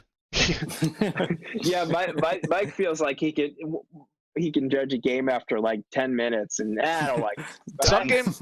Some games are like that. I think you can judge Tetris in 10 minutes, but true. But yeah, I'm willing to stick with the game for a while, just to really. I like to be able to form a good opinion on it. So well, maybe not 10 minutes, but like after an hour, like I feel like I can kind of tell whether I will really love a game or not. If it's a story-driven game, but you can tell with gameplay usually. You should be able to understand whether or not you like gameplay in an hour. But there is some games where the pacing and the way they want things doled out, which I can speak to also when it's my turn, is just like, yeah, that's really important. So, but sometimes the story is really good that you just want to keep playing, even if you're not like loving the gameplay. Right. At the same time, that's where I like with our modern age, like you can easily just go play YouTube. Not that watch the YouTube videos if that's really it. I don't advocate for people forcing themselves to go through something if they really can't, because I've been in situations where I'm like, I know this game's got a great story, but I just can't do this gameplay. And that's with the original Nier. That's basically where I ended up, where I played like 2-3 hours of the game, and I was like, this is pretty rough. So I'm super excited for that remaster. Me too. I'm so excited. I'm sure we'll talk about that in a future episode. I feel like I want to I gotta buy it on launch just so we can talk about it. Maybe you and me will have to do a Nier podcast episodes for Nier Automata and Nier Replicant Remastered once we've beaten both of those. That'll really give me a reason to finish it quickly, so I can do the podcast. I can't take my time with it. Yeah, we will definitely plan for that. Paul, you were gonna say something. Oh, I just wanted to make a quick comment that you mentioned, Ed. You mentioned one of your friends has a Sega CD collection. That's extremely niche. He not only has a Sega CD collection, he has 3 Sega CDs, and so he's and I think he has a 4th one that like has some busted capacitor and traces, and he's an electrical engineer, so he's gonna go through and like look up the diagrams. Like that's pretty cool. I don't think I've ever actually met anyone who had a Sega CD. Like I never knew anybody who had one. I've only seen videos, obviously things online on YouTube, but that's such like a niche 90s thing. That's pretty cool. Well, one of the games, I think he got a reproduction of one of the games he has, because the original game goes for like $2,500. Like there are some really expensive games on the Sega CD. Oh, dang. Snatcher, I think he got for like $850, which I don't think I've ever spent that much money in a game, and I don't think I ever will. But I think it's kind of like how everyone who's home who still has a job in COVID, like they're not spending money on vacations or eating out. So like, what do I do with my money? Okay, buy Sega CD games. Oh, that's so funny and ridiculous to hear, but I love it at the same time. Pretty Ed, much. Ed, was there anything else you had to say about what you've been playing? No, I don't think so. I'm just glad to be able to stay home and play games. But As we all are. So before we move on, and as we're kind of figuring this out for this format, I did kind of want to just go back because I kind of missed my pattern after Paul. So Paul talked about Tony Hawk's Pro Skater 1+2, and he was playing that on PlayStation 4, and it's available on pretty much all the other platforms and through backwards compatibility for the next gen. Paul, I wanted to ask though, do you know what game you're working on playing next, or did you have something in mind? Yeah, so I actually started, I downloaded and started playing Streets of Rage 4. So I'm all about these old games, apparently. That's the biggest reason. I get new systems and I'm still playing these old games. So Well, Streets of Rage 4 is a newer game. It's a newer release. I think it came out in the last year or two. Yeah, that's true. It's not a remake. But yeah, so the reason why I didn't talk about this one is because I haven't gotten super far into it yet. I wanted to do Tony Hawk because I've played through that at least with Jeff Rowley, so I haven't done enough with Streets of Rage to really want to talk about it yet. But yeah, so far it's been really cool. I think they did a good job. They have like it's very similar to the old ones, but kind of modern cartoon looking graphics and stuff like that. So far so good. But yeah, so that's what I'm diving into next. Great. And then for Mike, you talked about the Spyro Reignited Trilogy, which is available on PlayStation 4, Nintendo Switch, Xbox One, and on PC, and you were playing it on Switch, that was correct? Yeah, I also have it for Xbox, but like I played one on the Switch, and then I played two on the Xbox, and I played three on the Switch, just because I was like going home more, so I wanted to have it. I wanted to be able to play it wherever I was. That's an interesting point. Do you find that you have sort of a preference between the two versions? Because there can be a performance difference between the Switch and Xbox, or do you feel like you're enjoying it equally on either platform? I definitely did enjoy it more on the Xbox as far as like the frame rate and like everything being more smooth, but I didn't have a problem playing it on the Switch. It still worked pretty much the same. It just wasn't as good. Okay, and yeah, I think it's important for you to point out, like, you notice those differences, even if it's not completely impacting your enjoyment of those. So I appreciate that comment. And then the other game you were playing was Crash Bandicoot 4, It's About Time, and you were playing that on the Nintendo Switch as well? Oh, no, that's not on the Switch. So I was playing that actually on PS4. Okay, no, that's great. So yeah, it's so weird that I have like them for all the systems, like these remastered and remake games. Yep, and that's fine. It is available on PlayStation 4 and Xbox One. It looks like it is not on the Nintendo Switch, but it probably will be. Yeah, but there's like a rumor. Yeah. Yeah. So that's cool there. And what are you working on playing next? I don't think I catch that. If you have something in mind. And you don't worry, I'm not holding anyone to this. I just felt like it'd be nice to be like, hey, this is what we played, and this is what we're thinking about doing next. But if you don't have anything, you can just say not sure. I'm still working through Crash 4. It's About Time. Right. Okay. But I did boot up. Is it New Horizon? I did boot it up and played like 10 minutes of it, but I don't know if I'll keep playing it or not. New Horizon? Or Horizon Zero Dawn. Oh, okay. Cool. Yeah. And I don't really know that much about it, but I just played like a little bit of it. And I mean, like I probably didn't give it enough time yet. So. That's fine, and that's something we can check back in on a future episode. Are you playing it on the PlayStation 4 or are you playing it on the PC? PlayStation 4. Okay, cool. I can't wait to hear more about that. I definitely played that, and there is an upcoming sequel that will hopefully come out next year, but we'll see about that. And Nice. then for Ed, you played Fire Emblem Three Houses and its DLC on Switch. What do you remember what the official title of the DLC was? Cindered Shadows. Cindered Shadows. Awesome. And then you also talked about 13 Sentinels Aegis Rim, which is available exclusively on PlayStation 4 at the moment. Yeah, and I hope to finish that before Christmas because I have a few games that I think I'm in for Christmas. But I want to play next. I'm thinking maybe Persona 5 Royal.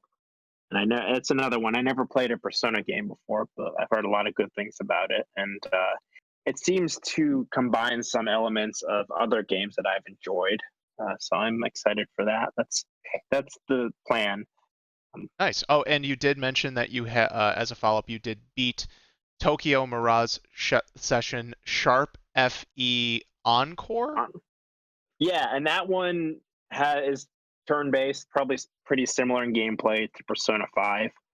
And Fire Emblem Three Houses itself has a lot of that kind of social stimulation. I don't think either of them are as involved as Persona 5 Royal, but I feel like it will be something that is up my alley. So I'm excited Okay. for that. And Yeah. that one is going to be, that's a long game. That's supposed to be at least 100 hours. So I've got my work cut out I've got my work cut out to me. If I got to finish that before Near, so I can roll into that. But Nice.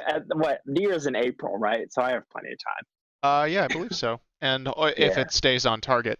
And yeah, so you finished Tokyo Mirage Don't Session. say that. Don't say that. I can't. I mean, we are in uncertain times, but hopefully with all the good vaccine news that things will move forward. And Square Enix also now offering fully remote positioning to their employees, so that's really cool of them, and that's probably going to help a lot with development there. And just some other quick related news there. Well, Tokyo Mirage Session is available. Tokyo Mirage Session Sharp FE Encore, say that 5 times fast, exclusively available on Switch and was previously in the non-Encore version a Wii U game. So it's an upgraded port, which is great. And then for Persona 5 Royal, I do want to try that as well myself now that they do have that version out.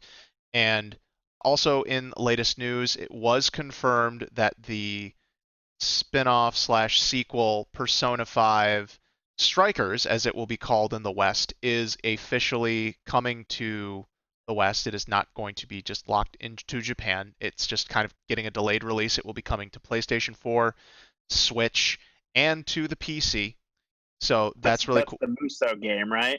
Yes, that's right. Dynasty Warriors / also known as Muso Games styled that, and it is a sequel adventure from what I've heard. So that's going to be really cool. I really would like to try Persona in a real-time action setting, so I'm excited to try that. But I will probably try. I will attempt to play Persona 5 Royale to some extent because I have been interested. I've heard once again really good things, just not super keen on the turn-based battles, but who knows? And maybe that'll also get a PS5 version as well and a port for there. So that was some related news. There is an anime of Persona 5. So I did hear that's not good, and that its story is a departure to some extent from what happens in the game. So I've been advised by people who have played the game and have seen the anime that the anime is not a suitable substitute. Well, that makes me worried about the World Ends With You animation. Hopefully that turns out to be good. Well, those are being produced by 2 completely different companies. So Square Enix is in charge of The World Ends With You. And I mean, you can look back at their previous efforts in terms of the Final Fantasy movies and animes, whether or not you like what they've done. And then Sega and Atlus are in charge of Persona. So that's maybe that speaks more to that. We'll see. I'm sure I'll be watching it. I did have a question for Paul, like if like the upgrade from PS3 to PS4, like if he's been really like impressed with it, like the graphics and just how smooth everything is compared to the previous generation, like how you feel about that. Yeah, so far I've been very impressed. You know, it's That's always a big thing, of course, is like when you're upgrading, is like, is it really that much of a difference? Was it worth it? So far, I mean, I haven't played a ton. I haven't had the PS4 for very long, but yeah, so far what I've noticed is definitely you could see the improvement in graphics. And what I've found as well, I noticed this a lot in Tony Hawk. It seems like there's in Last of Us 2 actually as well. It seems like you could interact a lot more with the environment than you could in the previous console generation. I don't know if you guys have noticed that as well, but it just seems like there's a lot of, I guess, like background stuff maybe that previously might have just been in the background and something that was just kind of stationary. But now it seems like you could interact with that stuff more a lot, and if that makes sense. I don't know if you guys have noticed that too. Cool. Also, you did upgrade your TV as well recently, so pairing that up thanks to you, actually. You gave me some suggestions on that, and yeah, I got a new. It's like a Roku TV. It's got the Roku built into it, 65 inches, and yeah, that helps too. It's pretty awesome. I didn't know I needed it until I got it. Now I'm like, how did I ever live without this? Okay, well, thanks guys for that. And so now we're going to toss it over to Mark, who has some pretty special news as well, not necessarily as big an upgrade as Paul, but something along a similar line as I'm aware. Is that right, Mark? Yeah, thanks to you as well. This all kind of started, I think, with our July PlayStation 5 podcast recording, and we're kind of talking about all the different games that were coming up. And one that really kind of stuck out was Ratchet and Clank. There were definitely a few others. I'll have to look back again. But at that moment is the first time that I actually actively started creating a list of what PlayStation games have I always sort of wanted to play.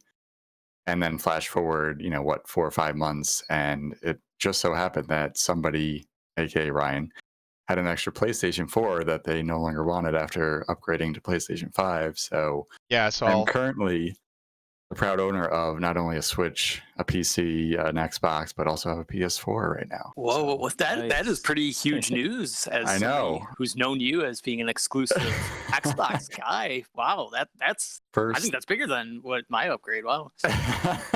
Is this? I was biting my tongue. Yeah, first time I've ever owned a PlayStation in my entire life, which is crazy to say that. But yeah, that's awesome though. Yeah, I like it. And just to quickly detail what happened. So I did get a PlayStation 5, which is what I'll be talking about in my section partially. And after I checked to make sure everything that I planned to play on it worked, I passed down my PlayStation 4 Pro to another friend of mine who had my original PlayStation 4. And then we were planning on handing off my original PlayStation 4, which was still in great working order, to Paul. But then Paul surprised us saying, I already got my PS4, so it's good. And then me and Mark just talked quickly, and I was like, you don't even need to give me any money, man. It's just hand me down. You can have this in a controller and just enjoy if you want, and if not, I'll figure out something else. And Mark accepted and took the opportunity to dip into the PlayStation fan base, and he has now kind of joined the Ascended Gamer clan, as I like to call it when you're playing on everything. I feel good about it. I feel good that I ended up getting my own PlayStation 4 if it means that it was able to get Mark a PlayStation 4 through you. So I feel great about that whole thing. Thank you, Paul. Yeah, I'm really curious to hear your thoughts on it as you go along and as you play and get into the new world of gaming.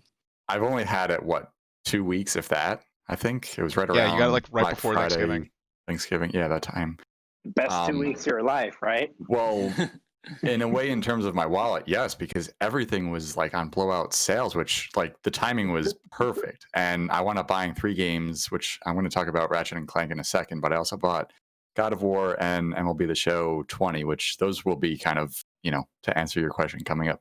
Those will be the games coming up that I'll be playing, but I'm almost done with Ratchet and Clank. It's been super fun.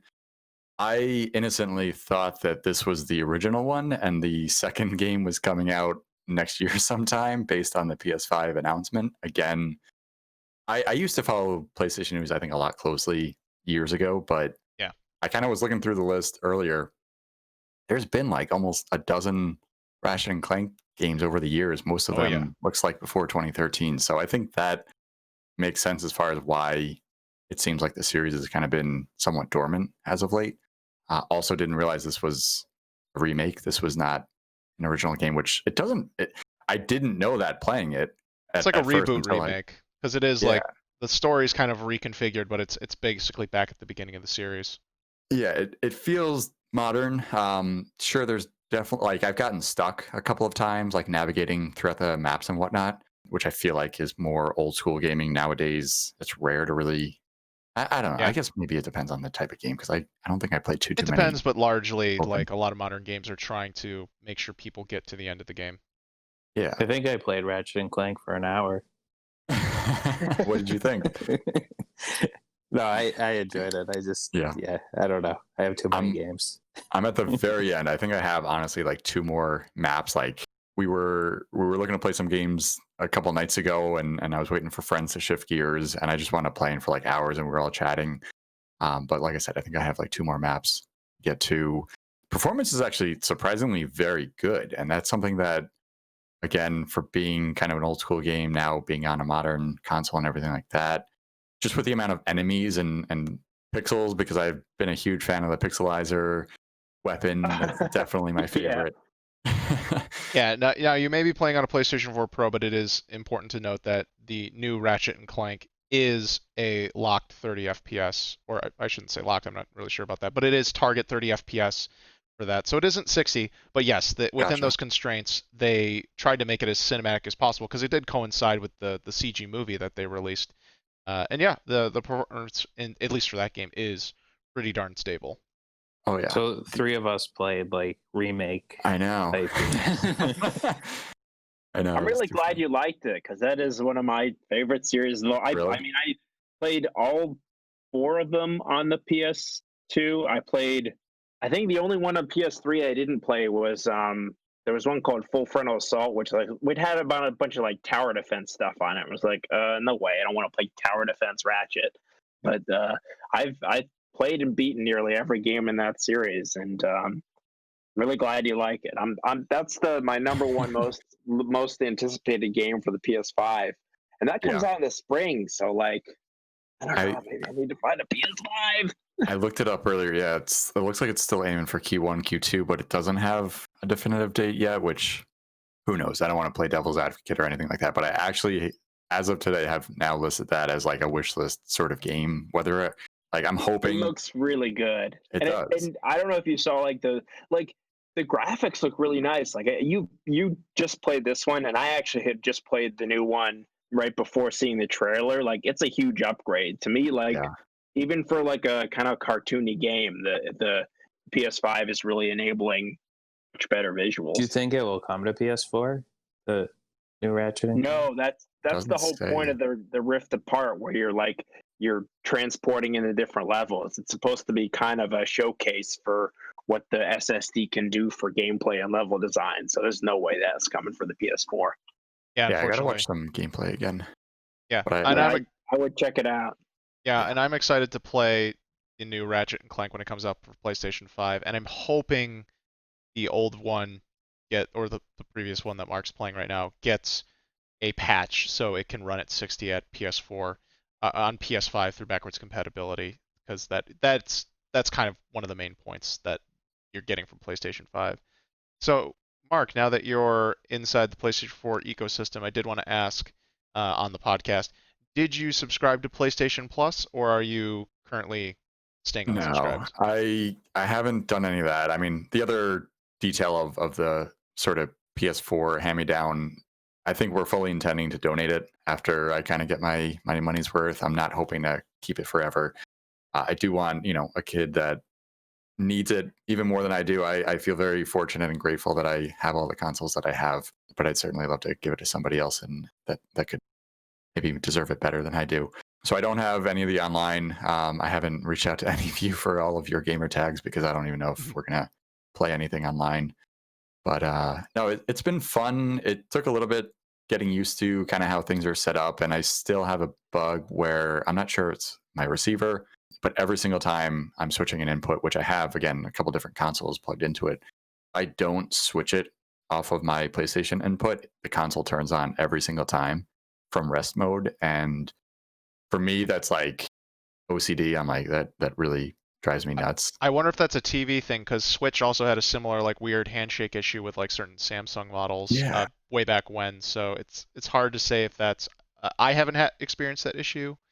And I know it's a setting on the Switch, and I've disabled that, and like that was easy. I can't find it, and I've done a bit of research, like 5 minutes worth, that I feel like I should have found the answer. So I gotta figure that out. yeah, it could be certain model depending on your TV model as well. It might be having weird handshake issues. Yeah, So it's tough to say because I haven't heard of that issue happening with PlayStation 4s, but with other devices I've heard of similar things. I Good luck with that. obviously thank you. I obviously very biased towards the controller. Like I'm still much more of a Xbox controller fan. Just as far as like the joysticks are concerned, the buttons, like, oh my god! Thank God I'm playing Ratchet and Clank first and not something else, because a little pop up, for like a what are they called? In-game action scene, whatever. I can't think of it. Oh, QuickTime events. Yeah, QuickTime event. And it'll say, press triangle, and I literally, as if I'm 5 years old, look down at my hand as I just did as I'm talking, and like, all right, there's the triangle. I'm the same way when I play Xbox because I'm so used to PlayStation that the QuickTime event comes up and I'm like, why? What is what? Okay. Yeah. So Oh, yeah, yeah. I get that. I feel Or that. jumping between Xbox and Nintendo. That's Oh my god, there's that's the bane of my existence. there's a headache. So yeah, there's a couple quirks, but honestly, I've been having so much fun with it. And like I said, I'm almost done with the game in a very quick turn. I usually don't beat games as quickly. Paper Mario. Still only an hour and a half into that game. Oh man. Did you even get to the grandpa tree, the old tree? Yeah, I got past Okay. that. I think I got to like the next world, but I'll get back there eventually. Now I'm excited though to play some MLB and God of War. That's God of War by far, I think, is the game I'm most excited for, but I just knew I could kind of power through Ratchet and Clank but still enjoy it. So I will suggest that when you do start playing God of War, put that on performance mode in the settings. It is not going to perform at 60, but it's an unlocked frame rate, and it will be at least a smoother and more responsive experience compared to the resolution mode, which will be at a locked 30. But go ahead and toggle and system setting, or it'll be in the game. It'll be in the game option menus. Do you Hey, know if there's Mark. any? Oh, sorry. Go ahead. I was going to change the subject, kind of. Do you know if that's a setting also for Ratchet and Clank? Because that was actually one thing. Performance plays really well gameplay wise, but like the cutscenes actually drop a lot of frames. Like almost every cutscene just like stutters, and I don't know if it's because I'm on disc and maybe the disc drive is. No, I don't think it would be that. If it is, without seeing it, like the cutscenes may be at like movie quality of 24 frames, and it just might be like a thing with your TV, because also like different TVs handle the lower frame rate stuff better than others. But as far as I know, Ratchet and Clank is not. It's a 30 FPS game, so there is no resolution or performance mode, and it was much earlier in the generation before like the PlayStation 4 Pro was a thing. Yeah, it was Gotcha. 2016. Paul, Yeah, what were kind you of gonna getting what say? you're getting. I was just going to say, now that you have a PS4, I would suggest if you end up looking for another PlayStation exclusive game to play, definitely I would try Last of Us if I was you, the original. That's got to be pretty cheap now. I think it came out in 2013 for the PS3, and then I think they made it on the PS4 also. Yeah. And especially now that the second one's out, I would imagine the first one is pretty low price. So if you're looking for an exclusive PlayStation game, I loved Last of Us. That really that just like kind of changed my world as far as games go, and I was addicted to it for however long I played it. That was like the only thing I was doing. I'd come home from work and just play it. So Nice. yeah, so I would suggest that as maybe one of the next games you play when you're ready to dive into one. It's a pretty long and in-depth game. So Okay. yeah, but I would strongly suggest that. About It like kept 20. Yeah. About 20 hours for the first game. It kept popping up on a lot of the lists that I was kind of searching for, just to kind of like remember all these different games that I had been missing. So yeah, I'll have to check out another trailer or something like that for that game. Last of Us 1 was remastered for PlayStation 4, so that one does run at 60. And It does. Okay. Last of Us 2 was a native PlayStation 4 game that just came out earlier this year, and that, or was it last year? Oh my God, time is a flat circle. It really. So yeah, that those are definitely highly up there. I think we talked a little bit about that. So yeah, we'll be curious to know what you dive into. Although I will follow up with this question here in regards to, you're not playing on PlayStation now, but you are playing MLB. So are you not curious to try and go online and play against other MLB players? I haven't opened that up just yet. It's actually still sealed as is God of War. I kind of like promised myself because it's a sports title, so it's one of those games that Sure. like that could be the only game I play forever. It kind of has like an infinite existence. I am, but also like going back, I used to play the 2K games on Xbox years back, and the online networking, it just wasn't great. But this is also 10 years ago, whatever it was. Yeah. Last time that those games were around. So I'm curious, but based on at least what I can watch via Twitch, it seems like most people play this one mode that doesn't really sound like I'd be too interested in it. So as far as like, online open lobbies of just head to head type stuff, it would just be all random people. And yes, curious, but I don't know what the price is or anything like that. I'm sure there's a free trial too, but I don't know. There's so many other games, and I also haven't opened it because like I'm patiently waiting. Maybe they're going to announce MLB 21 is coming to Xbox because that is a slight rumor. Oh If no, not, they it's likely. announced that the next MLB was going to be multi-platform, something with the licensing, and it'll be like, Well, that's confirmed, but as far as which one, we're not sure about. oh yeah, yeah. They haven't said if it's going to be 21, if not 22. So because that was announced shortly after I think 20 was released back in March. So that's why we're only a couple months away. Do I wait to just get it on Xbox and then I can play with my brother for sure and everybody else I know? Yeah, we'll see. But Okay. Well, that's all fantastic, and we can't wait to follow up and see how your journey into the PlayStation ecosystem fares with you being such a longtime hardcore Xbox fan. But it's always good to see people branching out into new games, as always. So you talked about playing Ratchet and Clank from 2016 on PlayStation 4. You're looking forward to playing God of War for PlayStation 4 and MLB. What year was that one? the show 20. MLB The Show 20 on PlayStation 4. Cool. Was there any other games you wanted to talk about this time? That is pretty much mostly all I've been playing. Like I've been playing a little bit of Sea of Thieves lately, Cool. a little bit of Flight Sim. Me and a buddy have figured out how to have a little bit more fun playing like head-to-head missions and whatnot. I think that's mostly been it. Okay. That's fantastic. So now it is getting to the point where, for me, the part you've all been waiting for, talking about next gen experiences, though I've also played a fair share of games that are not next gen. And just a little FYI to our listeners here, Mike did have to drop off the call, so he will not be here to comment on the rest of this podcast, but he will be joining us again for future episodes.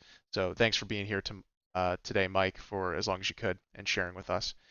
So moving on, I have played a ton of stuff. First, I got the Oculus Quest 2, which I mentioned I was getting, and then so that was my big headlong dive into VR after dabbling with it with friends' units. And I'm pleased to report that I was thrilled with my purchase. It is and I think I talked about this a little bit on probably one of the previous episodes, is that this is kind of the baseline for VR at this point. The Oculus Quest is made by Oculus, who is owned by Facebook. And yes, there is the open caveat there that you are required to have an active Facebook account in order to purchase games and use the Oculus Store. This was a more recent change, and they've kind of merged the account systems together. You used to be able to have a separate Oculus account, but Facebook is not being very consumer friendly in that regard, and there have been issues with that. Luckily, I have not had those issues. It seems pretty much you just have to have a normal Facebook account, and I'm not sure what other stipulations on that. But when it comes to VR, it is a self-contained headset unit. It's a big upgrade in terms of the resolution, which is one of the most important parts. Is how clear is it visually, on top of the comfort. I haven't had much of an issue with the default strap. I did get the Elite strap or Elite headset replacement at the advice of a friend. I tried it for a bit, but I ended up just not really feeling it was as comfortable, and I think it has to do with the fact that I'm bald, and so I think it maybe fits better on certain head types than others. So I switched back to the regular, just like felt elastic strap that comes with it, and it holds up a lot more for me in terms of comfort there. And then it comes with the two controllers that are motion sensing, as well as some of the buttons are like capacitive. So when you rest your fingers on them, it can detect that your fingers are there. And this being also a self-contained unit, it's got mini cameras facing outwards, and I believe they're mostly like infrared, but uh, there's probably more tech there that I'm not accurately explaining there. Is But this that, is this the only VR headset? Like you used the Oculus Quest before, right? I've used it before. I used the previous version that my friend owned, and then I almost bought that, but I decided to wait a little bit longer and see if they put out an upgrade that would increase the resolution, because that was about the only thing I was not impressed with. Was it still had a bit of a screen door effect. But you haven't used like the PSVR or the Valve Index, or what's the HTC one called? Is it the Vive maybe? Oh, HTC Vive. Yeah, yeah. So I've played with the Oculus Quest 1. I have not played with PlayStation VR, and I have tried the HTC Vive because my friend bought that as well. I don't think I tried the Index. I can't remember if my friend bought the Index and I tried that too. I But think the Index is expensive and hard to find, so I don't know how many people have it. yeah, the Index is definitely the more expensive model, and that replaces the Vive. That's like the new Steam official VR headset.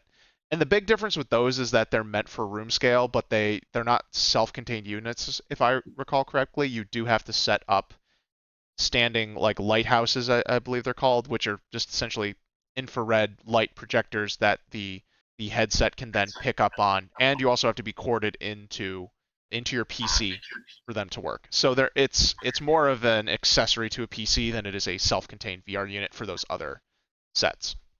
Yeah, that sounds like really an enthusiast technology rather than the Quest, which is really trying to go for a broader audience. Yeah, and I think that's what VR needs. It's so simple to get set up and start playing with it and understand. Being able to set up any barrier in the room and just be able to take it on and off. And I mean, I have a carrying case that fit it pretty easily, but the headset, a charging cable, which is just a USB charging cable, like very similar to a phone's, and the two controllers, it's not very hard to move around and take to places and show people. So I think a lot of that has been refined, and the unit's actually a little bit smaller than the previous one, and it's just super simple. Anecdotally, I can speak to after I tried it and got it set up, like I had my mom stop over, and I was able to show it to her. I was like, Mom, I think you need to try this out. So I had downloaded a couple free apps just to test out, and there was like this one relaxation style yoga app where you just kind of sit and it just takes you through like some psychedelic spaces that are meant to be like very calming and things like that. And so I'm like, oh, perfect. This just gets you can move your head around and you can see things from different angles, but you're not required to move. There's a very calming narrator that's just talking to you. And so I had set that up and I'm like, oh, this is perfect. Someone can put this on. They can see in 3D. They can just kind of acclimate to moving their head around. And it's a very nice like transition for someone, especially since my mom does wear glasses and she doesn't have a super terrible prescription. So she's able to see most things in VR, but like the text was a little tough to read. And that's where one of the things where I'd say the screen resolution on this is probably like the bare minimum. Not everything's optimized for it yet, but it's getting there, and working on that baseline, it's going to be much more impressive. And I think this is where like we're finally at the point where the screen tech is the right resolution, and now we just need to get the actual onboard like graphics processing up high enough to support the frame rate and the resolution properly, and we'll start seeing VR games in such clarity. It's gonna be really wild. And that's I actually am almost afraid, because the games I played right now, you really do feel your body starts to feel like it's in a different space, and that can have different issues. Like I'm in an apartment and I'm able to move furniture around to get a like 6x6, 7x7 space on a generous day, but it's still pretty tight. And for the games that are room scale or that I play where I move around a lot, I do find myself reorienting often in order to make sure I'm not like hitting my TV or hitting a wall or something like that, even though I do have just a fair amount of space to work with. And luckily I do have a vaulted ceiling, so for any times I do need to put my arms above my head for whatever reason, I don't have to worry about hitting that. So that's been pretty good, and those are things to keep in mind. So if you do have like a smaller area, VR spaces, it's very important to see whether or not you can accommodate that. Although that is to say that not all VR games require room scale. It's certainly way more impressive, but there is a mode for you to be able to do like sitting or standing in place and having the games kind of tailor the experience around that, as the Oculus store is much more tailored to that. And when you're looking at the games in the store, they'll have indicators on them of whether or not they're like sitting compatible, room scale compatible, what comfort level they're intended for. So there's ways to figure out whether or not something that this is for you or not, depending on the VR experience you want to have. Yeah, I mean, I could make the space easily in my apartment. For me, it's more of like a visual thing. The only VR I have tried have been, well, I tried the PSVR at Mike's. He got the PSVR this summer, and I played that a little with what I played, Tetris Effects, and that was cool. Like you said, the resolution isn't there. It does look kind of bad. And I played around with the Labo VR, which is not good. It was fun to build. It was fun to build, but like it's not a good VR experience. But for me, like I wear glasses. I do have contacts. They're not very comfortable for me. I might actually see if I can get a different type of contact, see if they're better. But I don't find it fun to use VR with glasses. For me, it's like a 3D movie with glasses. It just feels like a subpar experience. So I think maybe there are a lot of people who wear glasses, and I feel like at least a portion of them probably feel the way I do, that I don't want to put goggles over my glasses. So that to me already rules out a good percentage of people, because lots of people wear glasses. I wonder, like, if like VR became like this thing. I wonder if I could get like a VR goggles that had like prescription lenses. Like that sounds like kind of a crazy investment, but like how people who swim, you can get like goggles with prescription lenses. I don't know, but for me, something about it, like if I'm wearing glasses and I continue to wear them and I don't have contacts or corrective surgery, and just that's the way I need to fix my vision, that I don't see myself ever wanting to use VR that much. Because for me, that's a bad enough experience that it just isn't that fun for me. But I also I don't like the motion controls that much, and that seems like that's a common thing that they try to do. But I could be wrong. I'm a late adopter with a lot of things. I like to wait until technology is mature, and it sounds like you are too. That's why you waited for the Quest 2. Yeah, Maybe someday I'd be into it. Yeah, I'm a little weird when it comes to adopting schedule, but I'll speak to that, and I do want to comment on the glasses. So I just want to put another disclaimer out there for our listeners before they think that we're just going to dominate the conversation.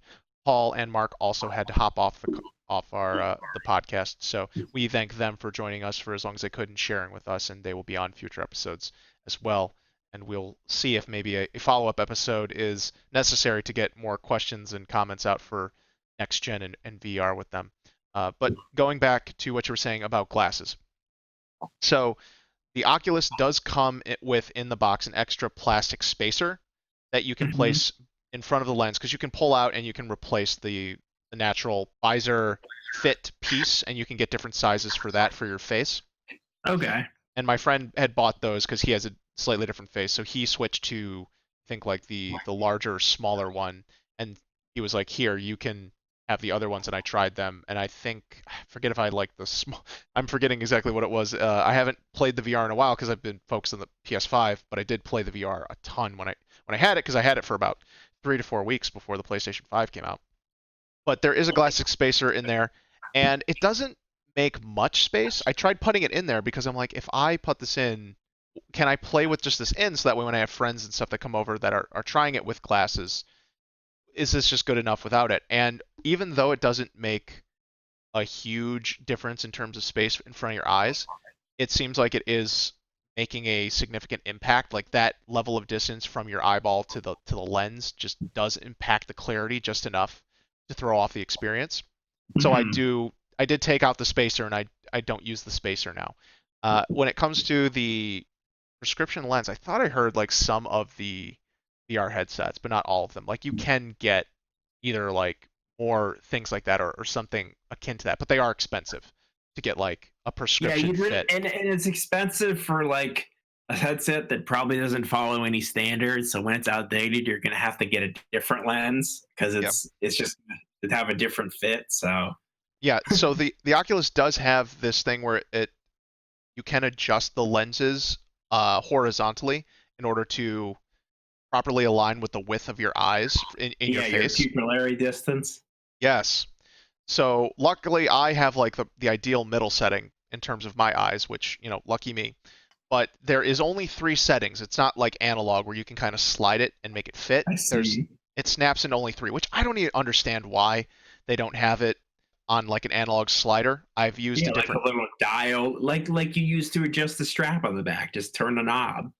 Yeah, they don't have and the default strap doesn't have a dial. Oh, It's it a doesn't. No, the default strap is just like a felt elastic Oh, strap, and you okay. just like pull and tighten it with clasps, I which see. which works pretty well overall. But yeah, the elite straps, which are extra, do have the dials, which is pretty neat. But at the same time, it's once again it's got its own quirks. It really is going to be based on the shape of your head and your comfort level there. Sure.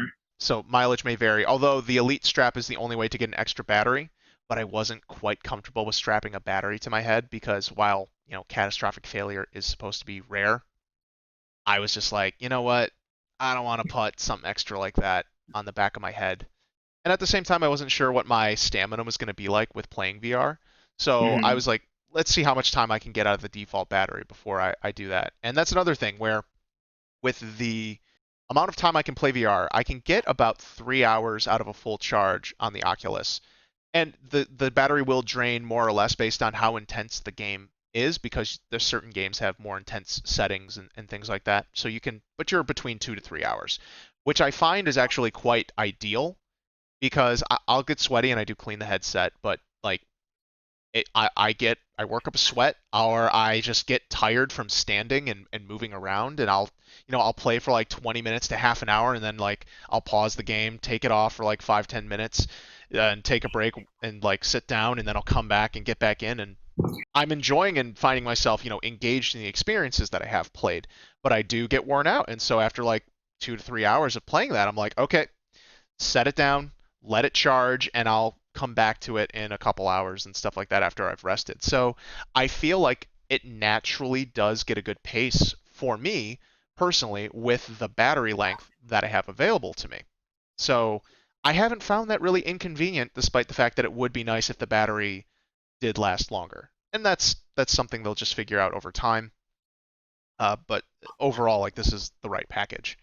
So for what games I've played on it, like I said, I downloaded like the little free yoga thing trial as like a way to introduce people. I did try a roller coaster game, which it did have like a shooting gallery mode, but I was just like, I don't really like roller coasters in real life. I've Oh, gone you on. don't? I love roller coasters in real life. No, it's about the idea of like being out of control in like semi-dangerous situations. I know these are built to be safe, but like And anything it's, with like a it's loop, safer than the drive to the amusement park. yeah, statistically speaking, but it is like that loss of control that makes me feel less safe and makes me Fair enough. paranoid. Fair So, enough. but I was like, oh, okay, this is 3D, so let's try this and see how it goes and see what I like. Once again, it was a demo, so I only had access to like 3 or 4 tracks.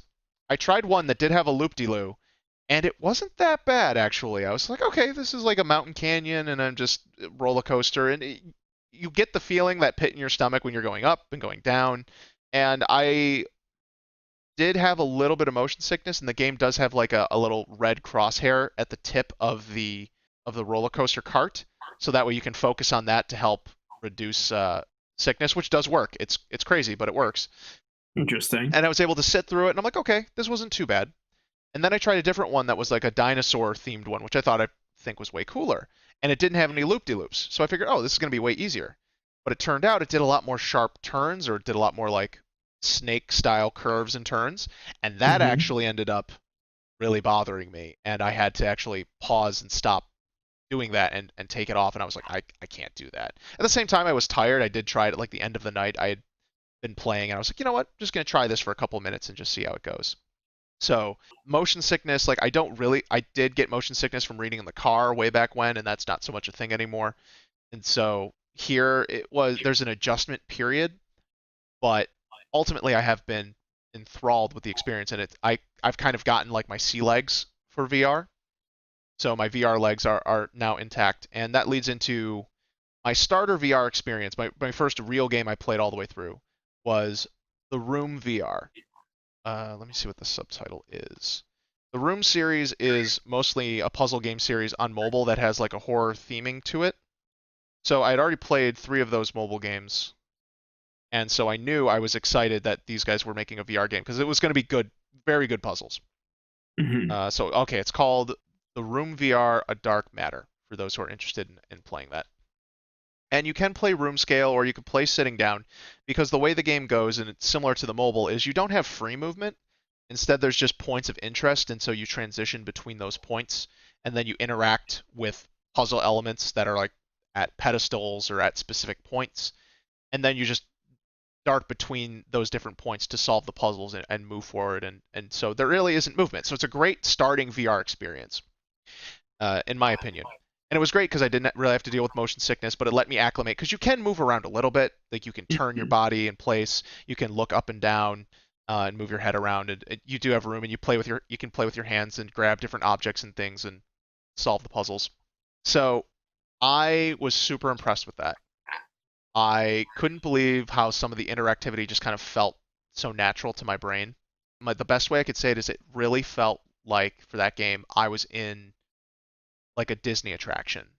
Like I had been guided into this like space, and they're like, here, you have to do this, and I was just set up with like a little puzzle, and they weren't too difficult to solve, but it felt like the theming was strong, and it just felt like a super guided, like a guided experience, like the way you want to be felt like you were treated in something like that. Almost escape roomish, but it felt more like, the thought that came to mind directly was like, oh my god, this is like a Disney setup. That's the production value I kind of felt like with this VR experience. So I finished that. It was like 5 to 7 hours. I forget exactly, because I think at one point I like lost some progress, so I had to figure out what I was doing, and I got stumped on a few puzzles. But it was like the perfect length. I think I picked it up for like $20, 20, 25, and it might have been on sale too, so I forget about that. But okay. So it's normally 30. It is available on Steam as well. So I forget if I picked it up on sale, but I think I got my money's worth for 30, and I think that's another really good game to show people that's super high production value, but also isn't super jarring for someone just getting used to VR, because you don't have to deal with the movement. And it teleports you, so teleporting apparently works really well for people, since your body doesn't have to feel like the disconnect between the motion your eyes are seeing and your body not moving. So I do recommend that for also if a person's into like spooky stuff and puzzle solving. Now, there's no jump scares in it. There is some times where like some creepy stuff happens like very close to you, but it's never in like a jump scare fashion. And so I'm pleased to say that, even though it is spooky and atmospheric, it doesn't do jump scares in VR to like cause you that might cause you to jump back and fall into something. But watch with supervision as always. Are you going to try Resident Evil 7 in VR? Glad you brought that up. So I played next Half-Life Alyx, which is what I was going to talk about next. And playing Half-Life Alyx made me want to try and play Resident Evil 7 in VR. The problem is Resident Evil 7 did not ever get official VR support on PC, which is how I would do it. Just on PS4? Just on PS4. The news about it was that there was a 12-month embargo on them being able to release VR support on Steam, but it turned out they never actually put official VR support onto the Steam version for like the Index or the Vive, I should say. But people have been able to mod in support for VR and be able to play the game with VR on PC. So after my experience with Half-Life Alyx, and I think this speaks to how good it was, I feel like I want to try that game in VR, because it is kind of the only other AAA video game available in VR. And I've played through Resident Evil 7 so many times, so none of the jump scares they're going to have there are going to like throw me off, but it'll be curious to be like, how does this feel with certain elements and like seeing everything in 3D. Though that is an important thing I think would be missing from the Resident Evil 7 experience, is because it's meant to be like a sitting VR game. So you don't have to be moving around in room scale, and in fact that probably isn't going to work that great because of the way the motion works and the aiming. And one of the other important things with the Oculus is that the controllers do allow you to use your hands in specific ways, and games that fully support that really, it feels so natural in such a way, because instead of pressing buttons, you're just doing things, and you already know how to do most of these actions. So I'm going to transition back over to like Half-Life Alyx, which is where it really started to click, and it's big on VR. So the way that worked is I had to buy it on Steam and play through Steam VR, but you are able to link up the Oculus Quest 1 or 2 to your PC to be able to connect into Steam VR and play. I did need to load SideQuest in order to do it, and I did use a program. I had to use a separate screen rendering program to do it. And this is actually the craziest part, because there is the Oculus app on the PC, and I bought the Oculus Link cable so that way I could cord in it and try it. Now you can do that, but currently the Oculus Quest 2 supports 72 hertz refresh rate. It can go up to 90, and that's currently listed in the experimental phase. And when you set it to 90, it pretty much is in the menu, and very few games actually will officially take advantage of the 90 frames per second. And the PC doesn't officially support, despite being corded, the 90 hertz mode. But using SideQuest, you can turn on 90 hertz mode, and using the app, hang on, it's like a remote desktop. Virtual Desktop is the app that I used. So once you set up SideQuest and Virtual Desktop, and the thing is, Virtual Desktop did have wireless streaming to the PC support originally, with officially through the Oculus Quest, but then Facebook decided to stop that for reasons, and the official developers released an unofficial firmware through SideQuest. So it is from the developers, and it's perfectly compatible, and it gets Virtual Desktop to work completely wirelessly and at 90 and support 90 refresh rate. So that was the next big super magical moment for VR. Because think about it, this is a self-contained headset. You're already like worried it has to run at a super high frame rate in order to properly feel good. And then you're now going to play wirelessly to a PC. So I have to play over Wi-Fi. So Ed, when I say that to you, what are you thinking the experience is going to be like? Well, I heard about this on another podcast, and I've heard that the wireless is actually better than the wired one, which I don't know if that's what you're going to say, but apparently the way this link cable is set up is not very user friendly. So, but if I if you just told me now, it would sound like it's not very easy to do, but maybe it is. It does take a little bit of setup. It's sounds scarier than it is, because you're having to do like unofficial stuff. You have to create like a developer account, and you have to set your Oculus Quest up to be a developer thing, which isn't too difficult. You just got to follow some instructions. There's dozens of YouTube videos. But at the same time, when I was told like, well, yeah, you can stream wirelessly VR over Wi-Fi to your computer and it's going to work really well, I was like, no, I was kind of in disbelief. I'm like, really? It's probably going to be kind of inconsistent or choppy because it's Wi-Fi, it can't be that great. Yeah. Well, I am extremely happy to say it's like magic. It worked. It really worked near seamlessly. And at first it was at 72, which is fine, but there is really there's a significant difference between 72 and 90, and it doesn't sound like a lot, but it does make a difference. And I think it has to do with just the actual math of the numbers, because 90 is like a more of an even integer upgrade from 60 frames per second, that it works better for the human eye. Okay.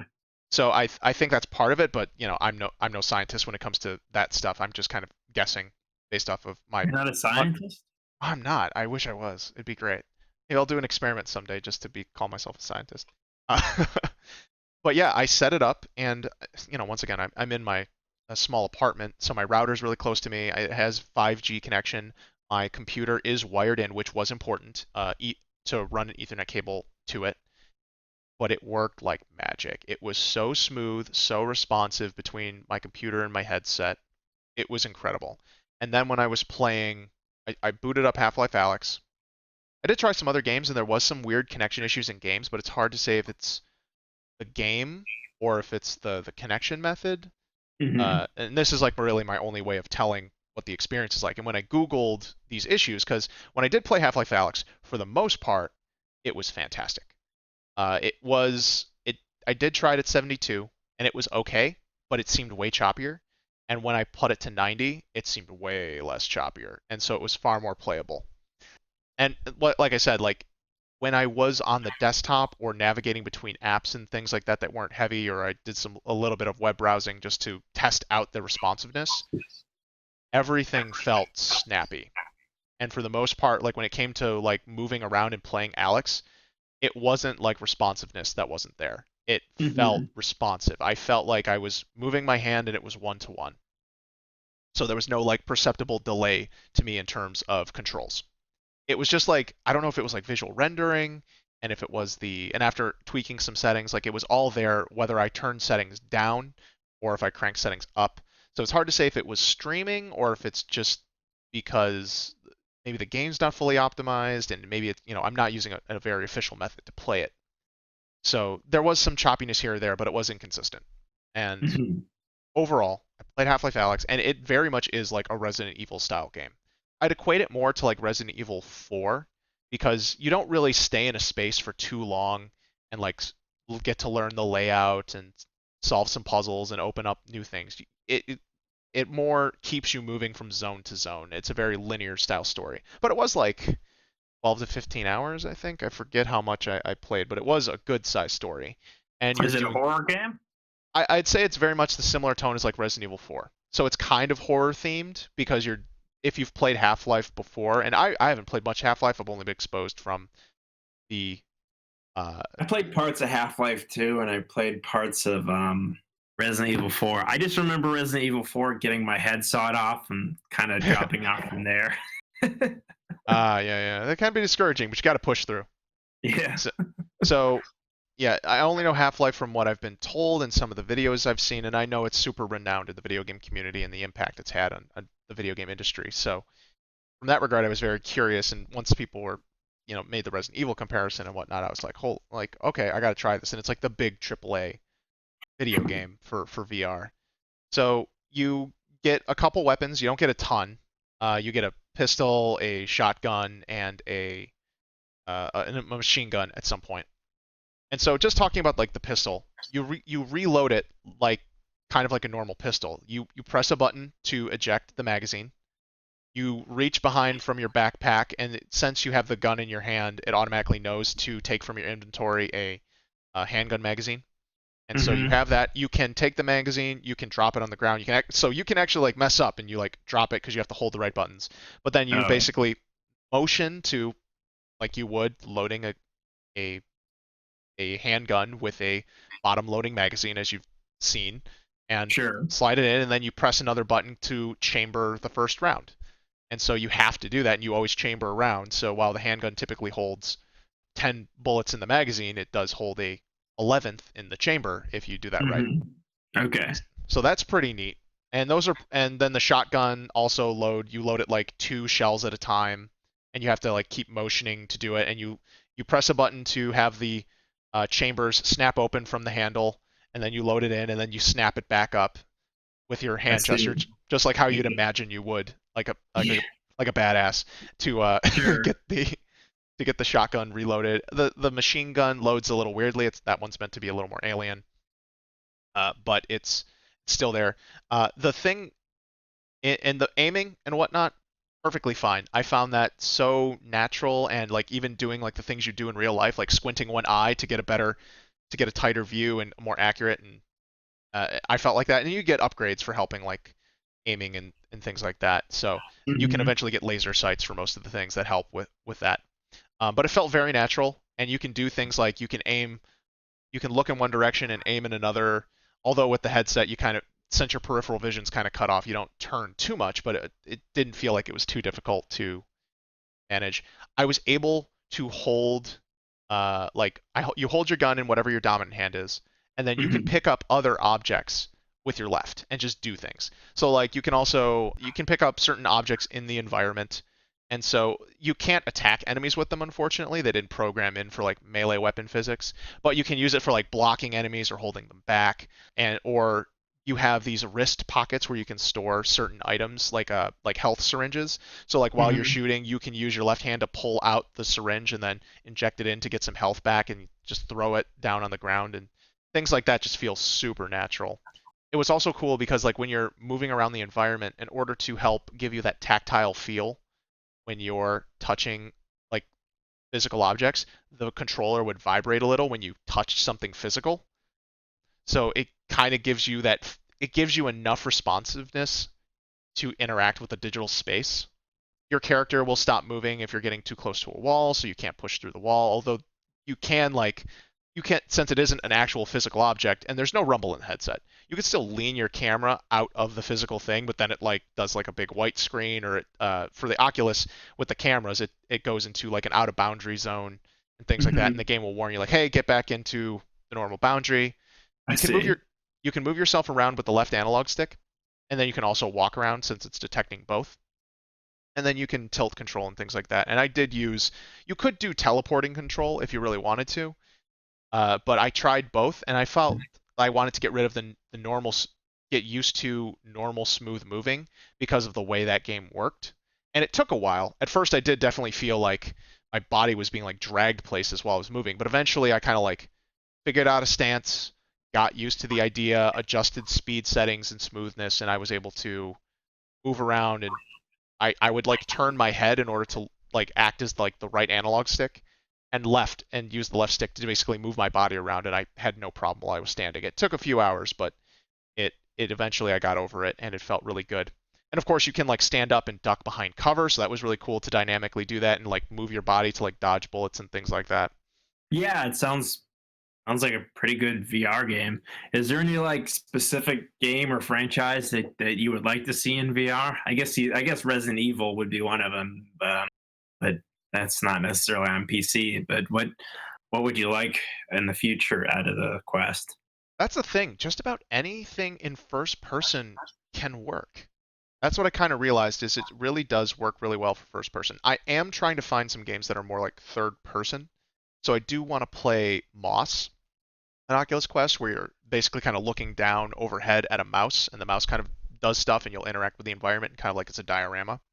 And then there's like maybe that's why I'm not that interested in VR, because I've never really enjoyed too many first-person games. So it might not be a useful technology for the kind of games that I like to play.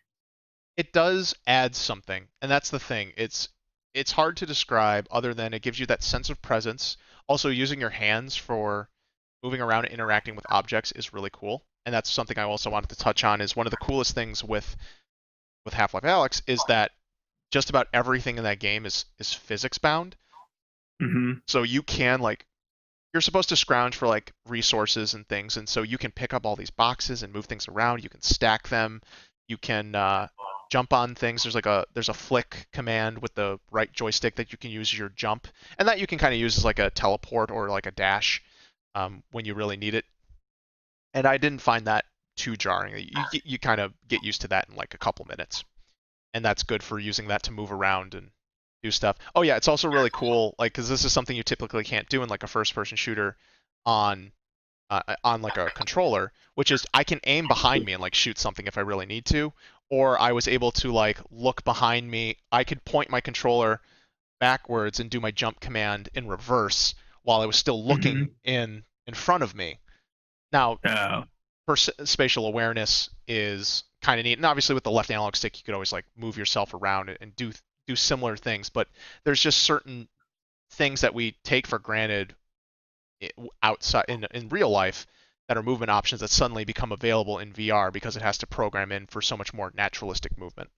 And that was another thing, like scrounging around. Like if you've played Resident Evil and you're looking for ammo and scrounging for health or something like that, being able to like look through cabinets or being able to slowly open a door and or like move some boxes around, or picking up an object, picking up this crate and like smashing against the ground to get some ammo, or picking up a cereal box and dumping it out to find a magazine. There's things like that that are just super cool.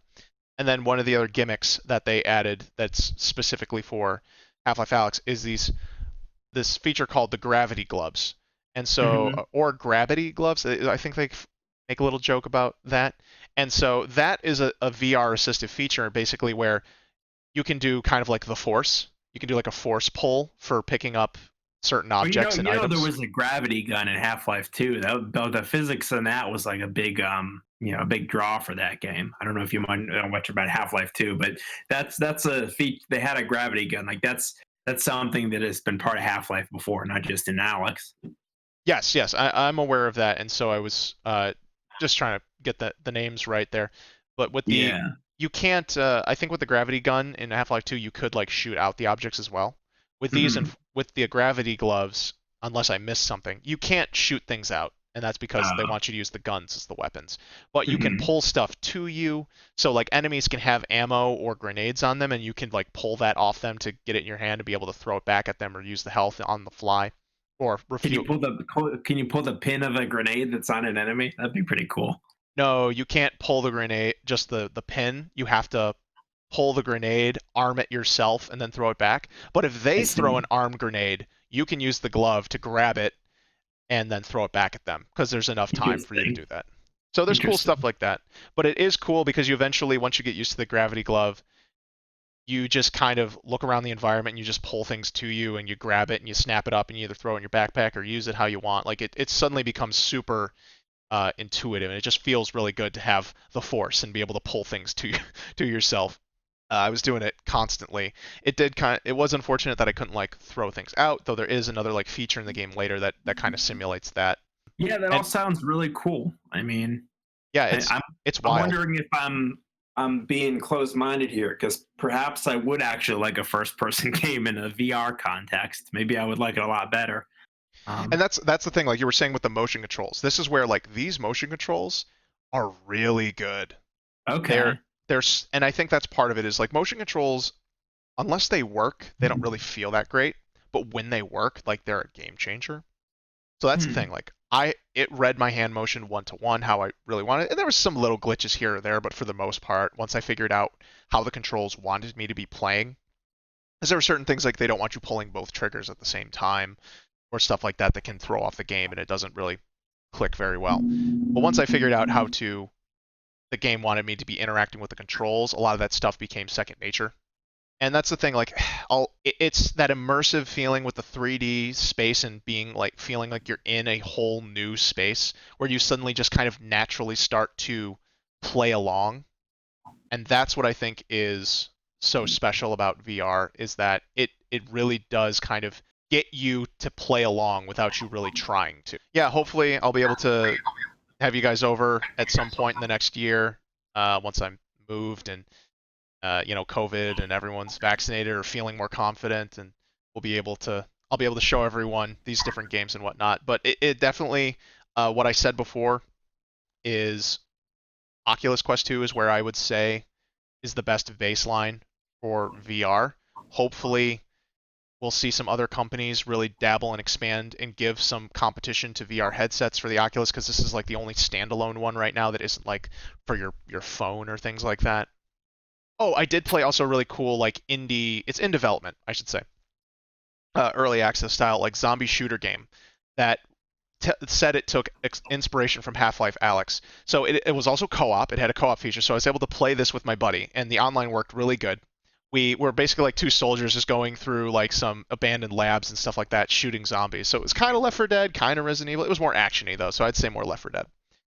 And we had like a belt that stores like your magazine and like ammo and stuff, but then you could put like a shotgun on your back, you can put the machine gun across your chest, like actual like military style. And then you had like holsters on your side for handguns.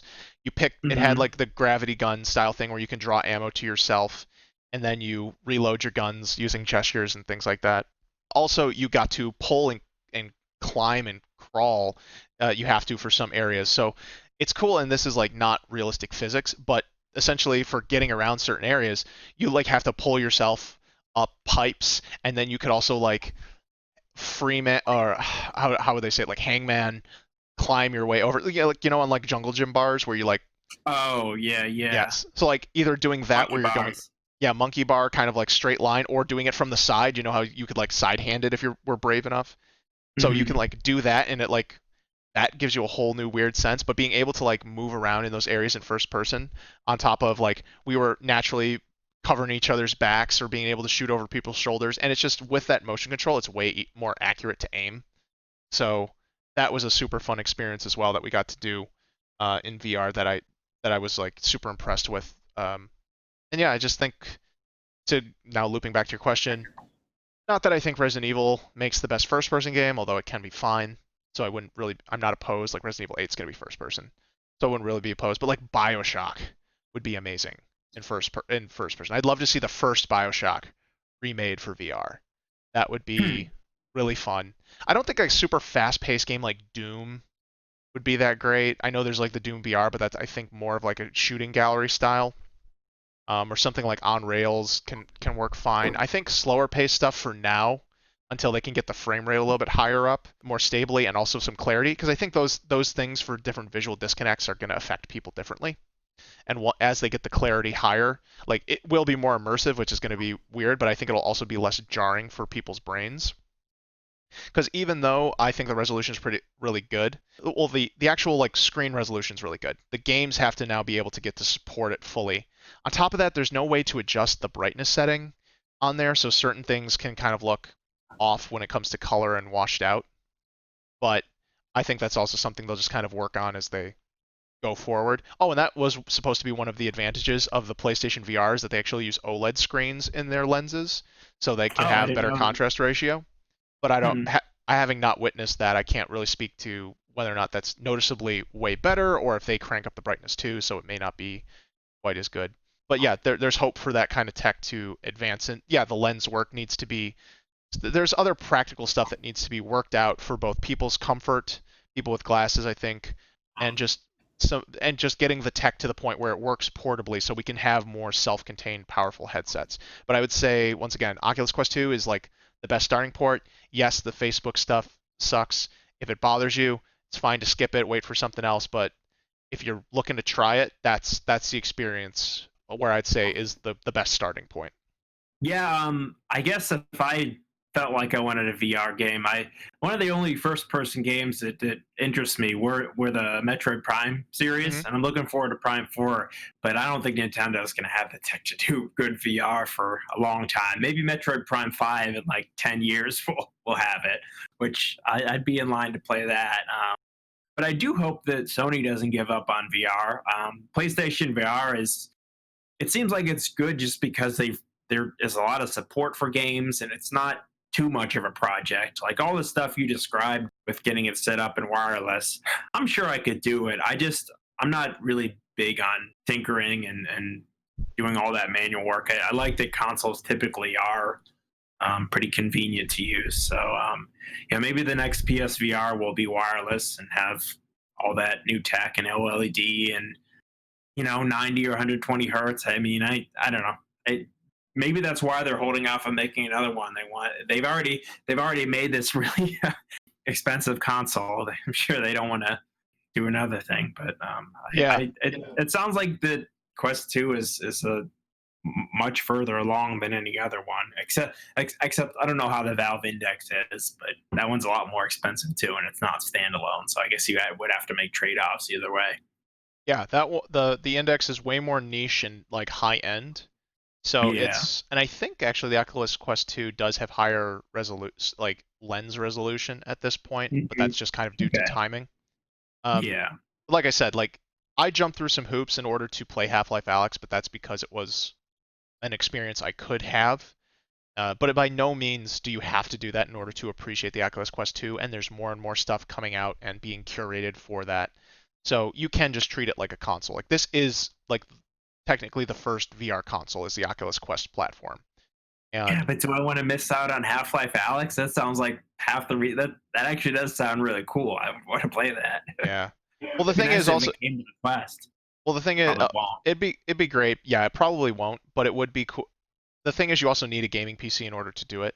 So there Yeah. is like an extra barrier of entry there. So for people who are already into PC gaming, getting a Quest, like that'd be fine.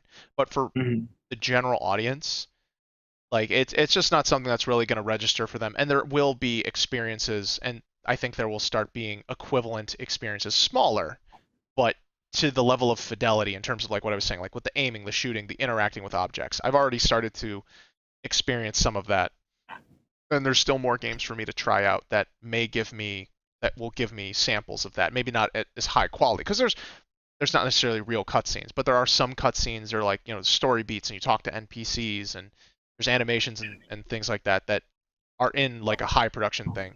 But in terms of the interactive elements, I've seen a lot of that stuff start to come into from third-party VR development. It's just going to take some time. The tech needs to get to a better place, like you said, for comfort with like different eye types, a little bit more clarity in the resolution, maybe slightly higher frame rate to further reduce the feeling of motion sickness.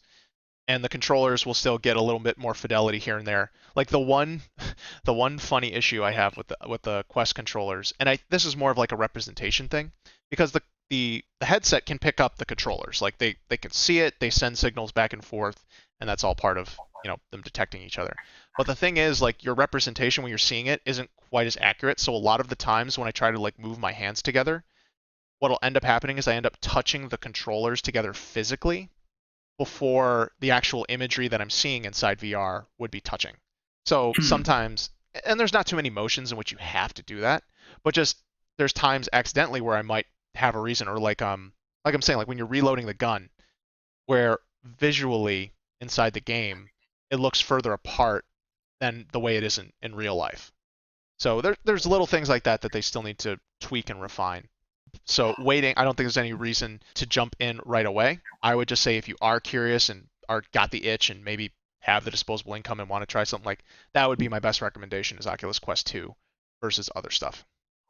Yeah, I might wait till the next iteration. Stuff like, even small stuff like that would bother me. I mean, you could tell from my complaints about The World Ends With You that I don't have too much tolerance for stuff that works suboptimally. So maybe I need to wait for the next round. At the same time, like you were talking about 13 Sentinels, where the combat's not the reason, but you're willing to put up with that to get through the story. That's true. So fair enough. Maybe I think, I'll I think it balances out ultimately. But Facebook, though, Facebook. Even though I have a Facebook. That's a harder thing to say, and once again, I don't fault anyone for wanting to avoid that. It's just a matter of, if I was to recommend something, despite the flaws, this is the place to start. Sounds like it. So moving on to the last bit here is, like I've been saying the entire episode, I have PlayStation 5, and I've been so. And you didn't even have to buy it from a scalper. You were personally selected by Sony. Yeah, that's the funny thing. I did get the email, and I did sign up for the Sony Direct pre-order system. So for those who weren't aware of that, Sony sent out emails to, or you could opt into the email at least through PlayStation to sign up for a pre-order. You had to enter with your PlayStation Network ID and log in and verify yourself. So they pretty much made sure that they could cut out as many scalpers as possible. You could, of course, create fake accounts if you really wanted to, but it seemed like Sony was screening users in order to make sure that they were talking to real people. Also, people speculated. We never got like details on exactly what criteria they were choosing on, but it was probably activity levels to confirm people are real. And in my opinion, I thought that they were looking for like streamers and influencers and being like, oh, these are the people who are going to be using our system, so let's make sure they get a pre-order or a chance for pre-order, on top of looking for people who are definitely the higher marks, like, oh, these people bought a lot of digital games, these people have played a bunch of games that here, they're most likely going to be spending money in the PlayStation ecosystem. And I wasn't sure I would even qualify, because I figured, oh, there's so many millions of people now on PlayStation Network that I figured, oh, I don't know what the chance is, but why not? Let's do it. And yeah, I got lucky enough to be chosen. I do have played a lot of games on the PlayStation. I'm clearly a real person, even if our audience, some people might not believe that. And then it was simple enough to just log in. They gave me like, you're going to be able to pre-order, and they told me in the follow-up email, on this day you'll get between this time and this time, you'll get a half-hour time slot when you log in, and you'll be able to go in, and then you can pre-order and check out within that time frame. So that was pretty cool. I logged in. I chose to buy the PlayStation 5 disc version system. The digital version looked pretty cool and compelling for $100 less, but I want to have discs because I use the PlayStation as my primary Blu-ray player, on top of using it for renting, as I've mentioned before. So yeah, it's a 4K Blu-ray player. This one, the PS4 Finally, yeah. is not 4K. Yeah, it was weird that the Pro didn't Even end the up Pro. getting. Yeah, it must, whatever reason they just chose not to, but that's Sony for you. And I don't really buy 4K Blu-ray, so that wasn't really an issue for me. But I wanted the disc version, so I got that, paid the money, and then I bought an extra controller. And I planned on buying. I pretty much buy all my games when I do buy games exclusively or through the digital system and just save them on the hard drive. And then I just use discs for renting for the most part, or occasionally trying, and the occasional like super special edition where they don't offer me because I want a physical tchotchke, but they don't offer like digital codes for that yet. I've rebought digital versions. Physical stuff is fun. You gotta fill up your house with something. Yeah, although like Mark was saying, he's planning on donating the PlayStation 4 when he's done with it. I was looking around because I've still got my boxes from like my Xbox 360, my PlayStation 3, my GameCube, and my Wii and DS and 3DS collections. And I'm like, you know what, man, I gotta donate these things because I'm not gonna trade them in. And now that I know that it's like something I might be able to donate them to like children's hospitals or something like that, and be able to give some kids something to play with, it might be a good idea there. So I want to look into those options for unloading some extra stuff that I really just don't need in the house. Because as much as I like the old games, I really don't go back and play them. And if I do want to, I usually look for emulation methods, which that stuff's just getting easier and easier over time. Sure. Or stuff's getting remastered anyways. Like I mean, Mass Effect Trilogy is getting remastered and will be re-released on everything. So stuff really worth playing. I can usually get a new version, and other stuff I know I'm just not going to. I'll just play new stuff. Yeah, there's still lots of stuff that will never make it to new generations, though. So But speaking, maybe so yeah, eventually. Never say So- never for anything, right? yeah, never say never. I'll try to probably cut this a little short, but so I'll start here. Ed, was there any specific questions you had about my PlayStation 5 experience that maybe I could clear up based on either hearsay and real experience here, or things you're curious about? I have read and watched a lot of YouTube stuff, but I guess most of the stuff that really stands out to me is like the negative stuff, like the bugs or the people getting crashes or getting bricked. I mean, I guess those are the people who yell the loudest, obviously, and they probably have Yeah. a reason to. But have you experienced anything really negative? As considering it is a new piece of technology and issues that should be expected, but has yours worked pretty much flawlessly? I've been really lucky. I have not experienced pretty much any of the bugs that people have been talking about. So to break it down, there was reportedly an early bug that has apparently been patched, where if you used an external hard drive with the PlayStation 5, then you put the games put a game into rest mode, that there was a chance it could either corrupt or brick the system, or at least cause a forced shutdown and a crash. Mm-hmm. Now I've heard people say bricked and crashed, and it's hard to tell whether or not it was like truly like, oh, your PS5 is now actually broken and you need to send it for repair, or if it's just like you have to reinitialize it and reset it up, or like games get deleted off the drive, or if it's just crashing. Yeah. So I'm not 100% sure, but I used a external hard drive from day one for my PS4 games. I put Ghost of Tsushima on the main hard drive because that was a game I heard was really well optimized for PlayStation 5 from the get-go. Like they put out a patch, it runs at 60 on both settings, and I was playing some of the multiplayer that had come out, so I planned on playing that. So I wanted to take advantage of the optimized loading times from the SSD for that. And then any like current games, I was like, okay, if I'm playing this right now, I'll move it over. But then I have a bunch of fighting games which I just keep on the hard drive for my friend group where we play fighting games, and I just keep those on the hard drive installed at all times because I don't really go back and play those too often. And I also play a bunch of that stuff on PC as well, so I really don't need it except for when I'm like playing online with my friends who have PS4s instead of PCs, or if there's certain games where it was a better deal to get it on PlayStation 4 because not every fighting game has gotten a PC port or gets a good PC port. Okay. So So I had it connected pretty much from day one, and I had no issues. I use rest mode all the time. You and I have had discussions about that as well, and I like using rest mode, so I use it all the time. And I didn't even find out about it till like a week or two after that I'd been using rest mode a bunch. The only Oh, the bad, bug. I guess you were lucky then. Yeah. If yeah, I had known about that bug and that was something that could be caused by rest mode, yeah, I would not be using rest mode. Did you stop using it as a precaution? no, actually, I was just like, I haven't had any issues yet, so I'm just gonna keep doing it and see if something happened. Because at the same time, I have some skepticism as to whether or not those people might have been doing weird stuff with their rest mode. Oh, you're So braver than me. yeah, and I I figured wouldn't also, want to risk my new console that I couldn't easily replace. well, this is the time to when I'm under warranty to really be risky Yeah, with that kind of stuff because it's like if that breaks, I can ship it back, they'll fix it and or send me a new one. Sure, it'll be it's out true. with a couple weeks, but I've got other stuff, and I'm like, if that happens, at least I'm under warranty, and I'll be able to. I guarantee myself a new one, even if it just takes more time. The Yeah. o- the only bad thing that happened to me was that I was playing Miles Morales, the PlayStation 5 version, and it was installed on my hard drive at a time when the weather was bad around here. We ended up having a power outage. hmm Luckily, it didn't happen like during a loading time. It happened just like during a cutscene. But the game, I was playing, and I did have a full power outage at my place, and so I wasn't sure what was going to happen. My PlayStation 4 Pro has survived many power outages while I've either played it or it was on standby. And so it usually like boots back up and says you didn't start it or turn it off properly, and just you will have to rebuild the drive, and it takes like a minute for it to like rescan the drive and set everything up. And I've really never had a corruption, so I figured, okay, well, if Sony's carrying over a lot of the same stuff, the PS5 should be fine. But you never know; it is a new console, something might happen.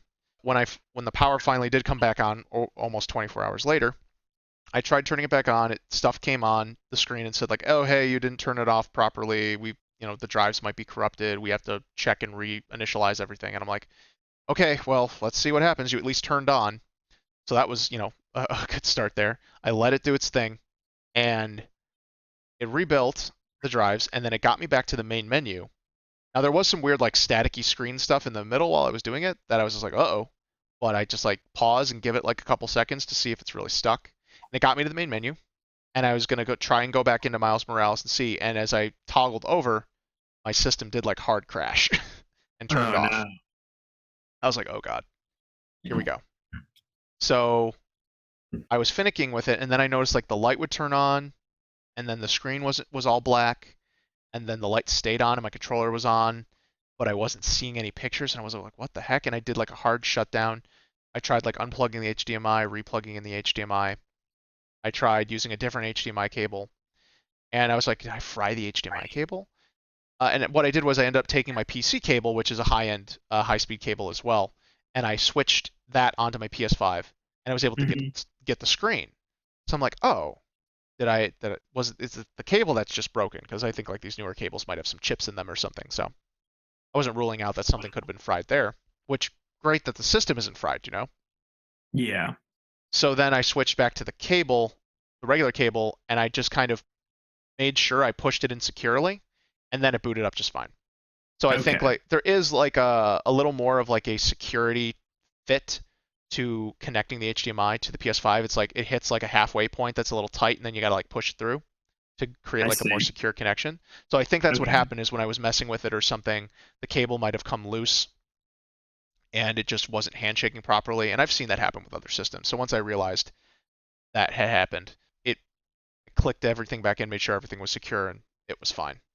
But yeah, no hard crashes, no weird booting, no weird noises. I do play with headphones most of the time, so I don't really notice. But from the times that I have played without the headphones on, I haven't noticed any like weird fan cooling. The disk drive can be a little loud.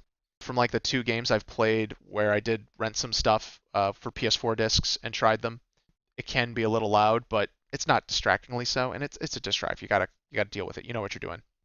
hmm My system doesn't seem to like get overheated or anything like that. I haven't noticed like any temperature differences when it's running. And yeah, so far it's been amazing, and I've loved being able to play most of my games at 60 FPS. I played Astro's Playroom, which is the installed game on there. That's a cool short little Mario style platformer that PlayStation made. That's kind of like a nostalgia trip for PlayStation fans as you go through like these different zones that are all kind of themed with the different generations or of the hardware, I should say. And it has tons of gimmicks to show off all the controller gimmicks and stuff like that. So that was really neat to play. I played through Spider-Man Miles Morales on the PS5 version. Immediately switched it over to frame rate version and just did performance mode and just didn't take it off, and that was incredible. I'm currently playing Infamous Second Son from the PlayStation Collection, and that was upgraded to run at 60. So that's been really cool. And it's an old school style game, but it is, or I shouldn't say old school, but it was like a launch game for PS4. So there's some rough edges still in there, like the way the character controls doesn't feel quite as refined as some other games, but it's been fine. I'm just playing through it just to kill some time and just to play another like 60 FPS game that I'd never really played before on PlayStation. I did claim BugSnax from my PlayStation Plus collection. Played it, the intro, for a little bit and just didn't find it compelling. I've heard the stuff on podcasts about it, but I might just look up a video and see like what the deal is and where that story goes. But the gameplay wasn't compelling enough for me to stick with it. And then some of the That's a PlayStation. shame. That was such a shame. It seemed like such a good meme. Everyone was all excited about it. Yeah, I mean, Game of you the might. year. Game of If the you're year 2020. Yeah, I'm not gonna get. I'm not aware of any spoilers yet, but I'm told like the ending's kind of weird and takes a weird turn. And if you're curious, go look it up on YouTube and go find that stuff out for yourself. But while it's still on PlayStation Plus, you might be able to claim it. Not Um, not on PS4. It's only oh claimable yeah. for PS5. And I don't have PlayStation Plus anyway, but I couldn't Okay. I couldn't unless I have a PlayStation 5. Only the PS5 version is free. Yeah, not saying that just for you, but also for the viewers, just in case. Like, Yeah. that's if it's free, Well, it's worth a now try. they know too. So if you're still on PS4 either because you didn't upgrade or you couldn't, then you don't have a choice. I think some games, or maybe it's games that have a PS4 to PS5 upgrade, you can like claim and pre-order them on PS4. That might Oh, might have you been can. changed. I think you can claim it. You just can't play it on PS4 since only the PS5 version is claimable. So yeah, if you have a PS4 now, but you haven't yet been able to get a PS5, I think you can go at the very least. You can go on like the PlayStation website, the store, and claim it. You just won't be able to play it until you get a PS5. So if you do have PlayStation Plus, you should go and claim it if that's something you want to play. Yeah, that's what I was getting at, just claiming it just to make sure you have it while I it's see. free. Yeah. Trying to think. So with the controller, I think it feels good overall. It is a little bigger than the DualShock 4, and I found the DualShock 4 more comfortable than the DualSense. But like the D-pad's still kind of mushy, which is a big thing for me with fighting games. I like a responsive feeling D-pad. Now, granted, for playing what fighting games I have played with that D-pad, it does feel like it's been registering my intended inputs, but I just like that extra tactile feedback with the click. And I did buy an Hmm. Xbox Series controller with that and tried that D-pad, and it's, as I mentioned to you guys in my text thread, like absolutely love it. And I did buy a second one when it was on sale because I can use those on PC now with the PC fighting games. So I'm really happy with that D-pad. I wish they just had like a slightly clickier feel to it. But otherwise, I think the sticks feel fine. I don't really have a problem with the symmetrical setup like some people do. The face buttons feel a little bit shallower, I guess, but they still have kind of like a weird soft click to them, a softer click than like some other stuff. But they're fine. The new touchpad is definitely more responsive, and it's a little bit larger, and it clicks a little more definitively. I like the new shoulder buttons; those feel a little bit more responsive, and the triggers are nice. The adaptive trigger system I think is kind of neat. I wish you could set the custom resistance to that, and I know you can like turn off all those little extra features and the haptic feedback that I got to test out because the Astro's Playroom puts you through the test with all that stuff. So the adaptive trigger stuff can be really neat. I do think the default resistance of the triggers feels really good, and I don't know how I'm going to feel about the adaptive resistance stuff, but it's kind of neat when it's implemented well. The gyro function is way better in that, so in the DualSense.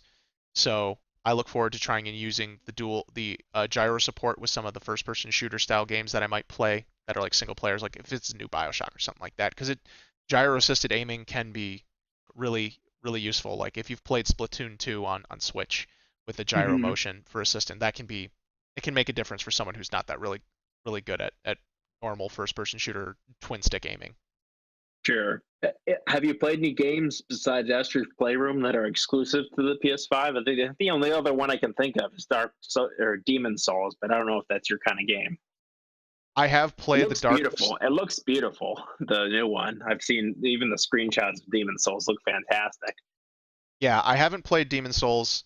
I've thought about it though. I've thought about it a lot because I have played Dark Souls 1 and 2, and I know how that feels. And I played a little bit of Bloodborne. I was thinking I would revisit Bloodborne if they would have patched for 60, because I've got my cousin who's also got a PlayStation 5, and he's super big into the Souls and Bloodborne games, and he's always looking for reasons to replay that game and co-op with people. So if they do end up doing like a Bloodborne remastered, I may pick that up and go through with him on that. But Demon Souls I also thought about because I know that it's a little bit different, but ultimately it's those games are too tough for me, and I've got my nitpicks, and I don't really want to go into depth on that. I liked and beat Sekiro. It was still really tough, but overall, like because it didn't have a stamina bar, I was able to I got into the parry system and was able to handle it. And that's one of my main things is like the stamina bar really messes me up when it comes to Demon Souls and Dark Souls Mhm. style games. But I know there's like other stuff to it, so I respect it from afar. I own up to not being good enough for Dark Souls. Yeah, I don't even attempt them. They seem like really well made games and people love them, but I know it's not for me. Yeah, I put like 40 hours into Dark Souls 1 back on 360. I didn't get too far. I only got maybe like through the first third of the game, and it just Yeah, that's a lot of time to spend in a third of a game. yeah, and a lot of it was like replaying and figuring things out and whatnot. Um, Hmm. I played Spider-Man Miles Morales, which is not exclusive, but it's like properly optimized for it, so that's really good. I do have Godfall on my rental queue, and I've got a few other games in the wings for that. Oh, I am planning on buying and playing the Pathless on PlayStation 5 because I would buy that for PC, but it's only on the Epic Game Store, and I'm just not going to buy anything on the Epic Game Store till it's a better store. Isn't that the one with like arrows and you're running really quickly and shooting arrows and stuff? Is that the one? Yes. Yeah, I remember seeing a video of that. It looked interesting. Yeah, I'm also going to try out this Spirit of the North Enhanced Edition, which is an indie game, and then this Override 2 Super Mech League is also available. There aren't too many PlayStation 5 games listed on GameFly right now. It seems like there's a big delay in them obtaining those. And I'll check the PlayStation Plus collection and look out for other stuff.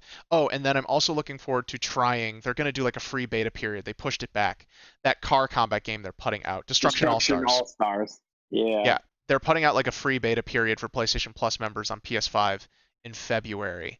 So I'm going to try that. I'm really hoping to like it because it's another like weird multiplayer game that's non-shooter. So I'd always like to have more of those that I could try. I think I could probably. Oh, that's right. Rocket League doesn't have a PlayStation 5 port right now, but they're gonna. And I could play Rocket League through backwards compatibility, but I have Rocket League on PC through Steam before they migrated over to Epic Game Store. So I mostly play it there, and it's full crossplay. But if I really need to, I might re-download I might download the PlayStation 5 version of Rocket League. Also, I am going to be upgrading my TV in the not too distant future and have a 120 hertz TV, so I'll be able to take advantage of high frame rate, which is one of those things where I'd like to try Rocket League at 120 if they do update that, or like Destruction All Stars or some other games and stuff like that, which I'll also be able to do on PC as well. But for the exclusives I'm talking about, where it might be nice to try that ultra high frame rate mode. So I know you really care about frame rate. Did you try Miles Morales with ray tracing on? Because I don't think that gets 60 with ray tracing, but I'm curious if you wanted to try it with the extra graphical effects. The resolution mode is locked to 30. I did Hmm. not, but when you boot the game up, the menu is an in-game thing, and I could immediately tell it was like 30. It just stutters in a specific way. Oh, I So see. I was like, let's see what this game looks like, because I was like, what do the graphics look like? How much fidelity am I losing for this game to be at 60? And when I was playing it at 60, I'm like, I don't Hmm. even notice anything that wasn't like that really got on my nerves or anything that was an issue. Like the characters still animate amazingly. Spider-Man suits look great. Hmm. Character models look good. Environments are fine. It's a big open world, so it can only have so much detail. Like the reflections in the windows aren't that great. it's whatever. They're not as dynamic, and the lighting's still good, like HDR. Like I have an OLED TV from LG, and it is like 5 years old at this point. But still, with HDR in this thing and that my super high contrast ratio, it's fantastic. Like I was getting great colors, everything looked really sharp and crisp.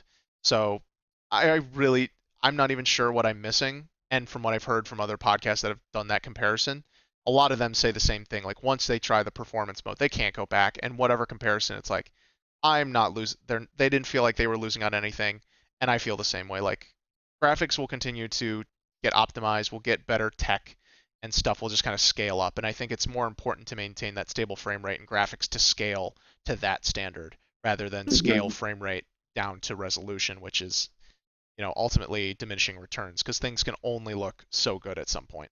Well, it's good that they give you two options on It is. Spider-Man. I think games should continue to do that because people have different priorities.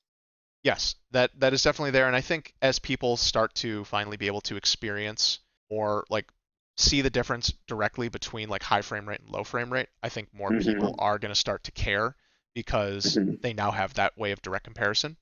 And what's really cool also is like for Infamous Second Son, they actually updated it, and I don't remember if they updated it for the Pro or if they updated it for PlayStation 5 as well. But it has two toggles. One is like performance mode and resolution mode, but then there's another one that's actually frame rate, which is do you want to lock it at 30 or do you want to put it to unlimited? So they actually separated some of those, and they have similar effects. So and I'm able to run it at the highest resolution with unlimited frame rate and still get a solid 60.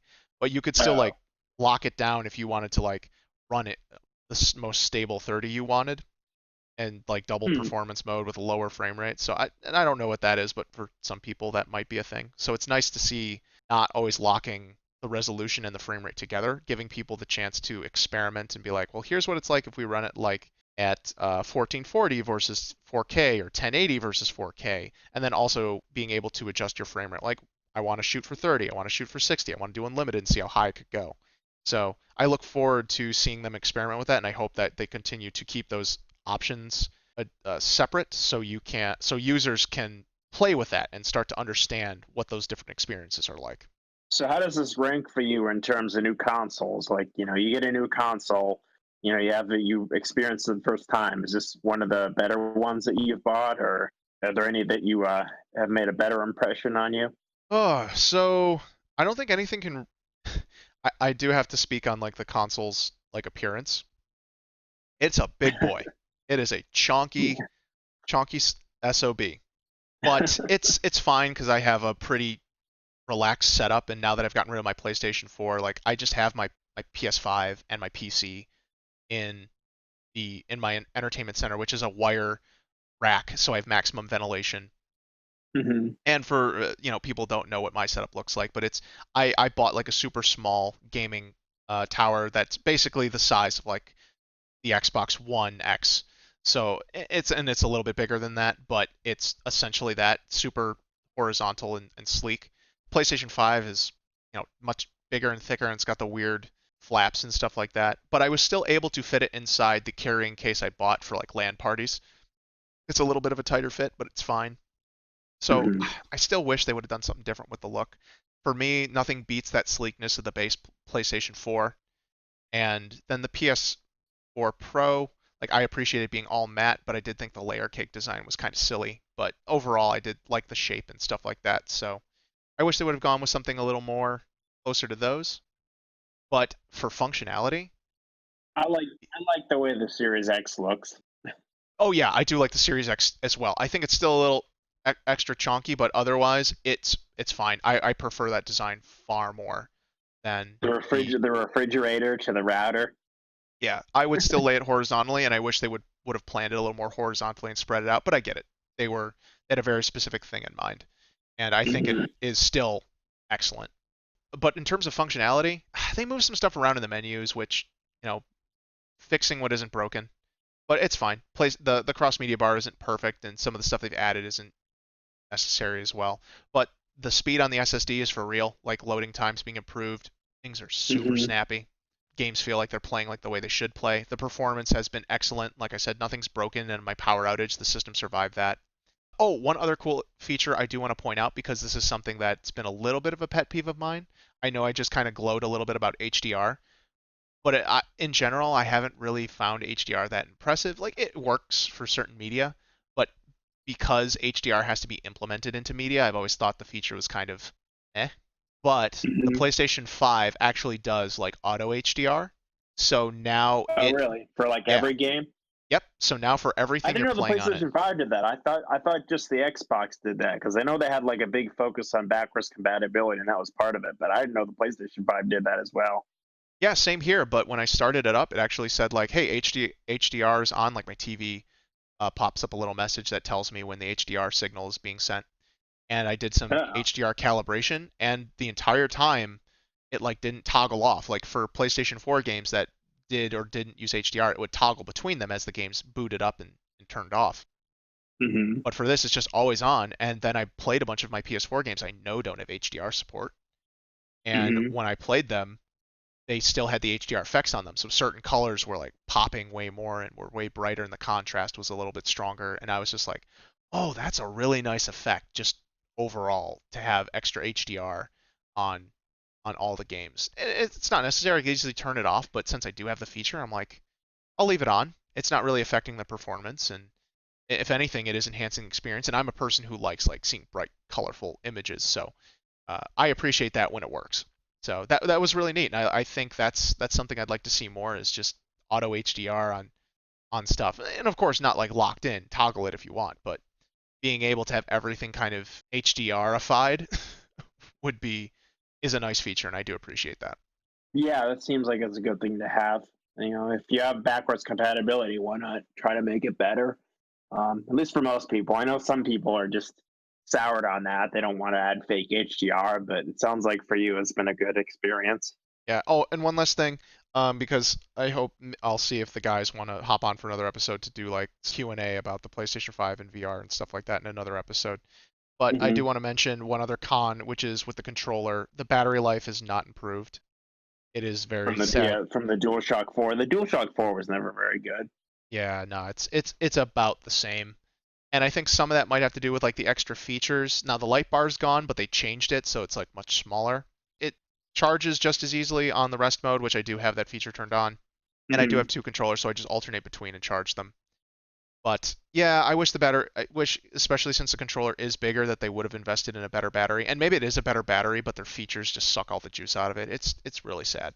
But hopefully they can do something about that. But for now, it is, and it's still not a user replaceable battery, so you can't like can't replace it if that battery ever burns out. But even my DualShock, Yeah, my that bothers me in terms of longevity of a device. I know I have my handhelds from Nintendo. The Switch, that's problematic for me because at least like the 3DS, you can replace that battery and maybe it won't be as good as the original, but it is replaceable pretty easy. But the Switch, it's glued in, and yeah. I I guess maybe it won't matter in 20 years. We'll all be playing every game in the cloud, and everything will be available whenever you want it. So maybe it won't matter. But part of me is like, oh no, what if I want to play Breath of the Wild in 25 years? I'll be screwed.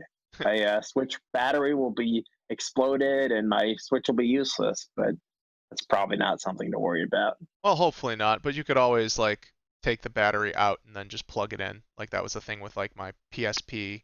I took the battery out. Luckily, it did inflate, but it didn't explode, so I was able to get that out before my PSP was ruined, and I could still plug it in and Yeah. run it. So there's But I things mean, like if you that. think about like TV streaming now, there's so much available streaming that 10 years ago you could barely watch it all. Even you might not even be able to find it on DVD. So I kind of have a feeling that gaming is going to be like that. All the stuff that was lost to time, maybe eventually of it will make it where it's available in perpetuity, as long as you pay the requisite fee. Well, the So emulation scene is also growing and getting more advanced over time. So I think and a lot of that is for archival purposes. So I think we're seeing that yeah, also become easier. So in a way, some of that stuff is being solved by consumers. So that's not yeah. necessarily a bad thing. Oh, and then one other thing I did want to say that's kind of a pro and a con. I am happy that the controller has a microphone on it, because Hmm. I just think it makes sense that like if you don't want a headset, just being able to talk into something. It's not super clear. It's not super good, but at least it's there. The only thing is though, if you do turn on like voice chat and have the microphone on, what does happen is the voice chat plays through the speaker on the controller instead of through the TV. Yeah. I don't know if there's a setting to adjust that. Couldn't find one, but I didn't look too hard, so maybe that's something. But that is a default that's a Mhm. little annoying. Is like, oh, it has the voice chat and the microphone coming through the controller instead of like the voice whoever your friends' voices are coming through your TV speakers, and then just your voice going through the microphone. So Interesting. I'd still recommend a microphone over using the direct there in the controller, but it is nice to at least have the feature there. And Okay. I did set the mic default mute, so that way Sony can't record me for any reason. Not that I'm a very toxic person online, but it's like that's a thing where we've got enough devices listening in on our everyday conversations. I don't need one more. Yeah, you don't want to lose your account because then you lose all your games. They ban you, and then you're out of all the games you bought digitally.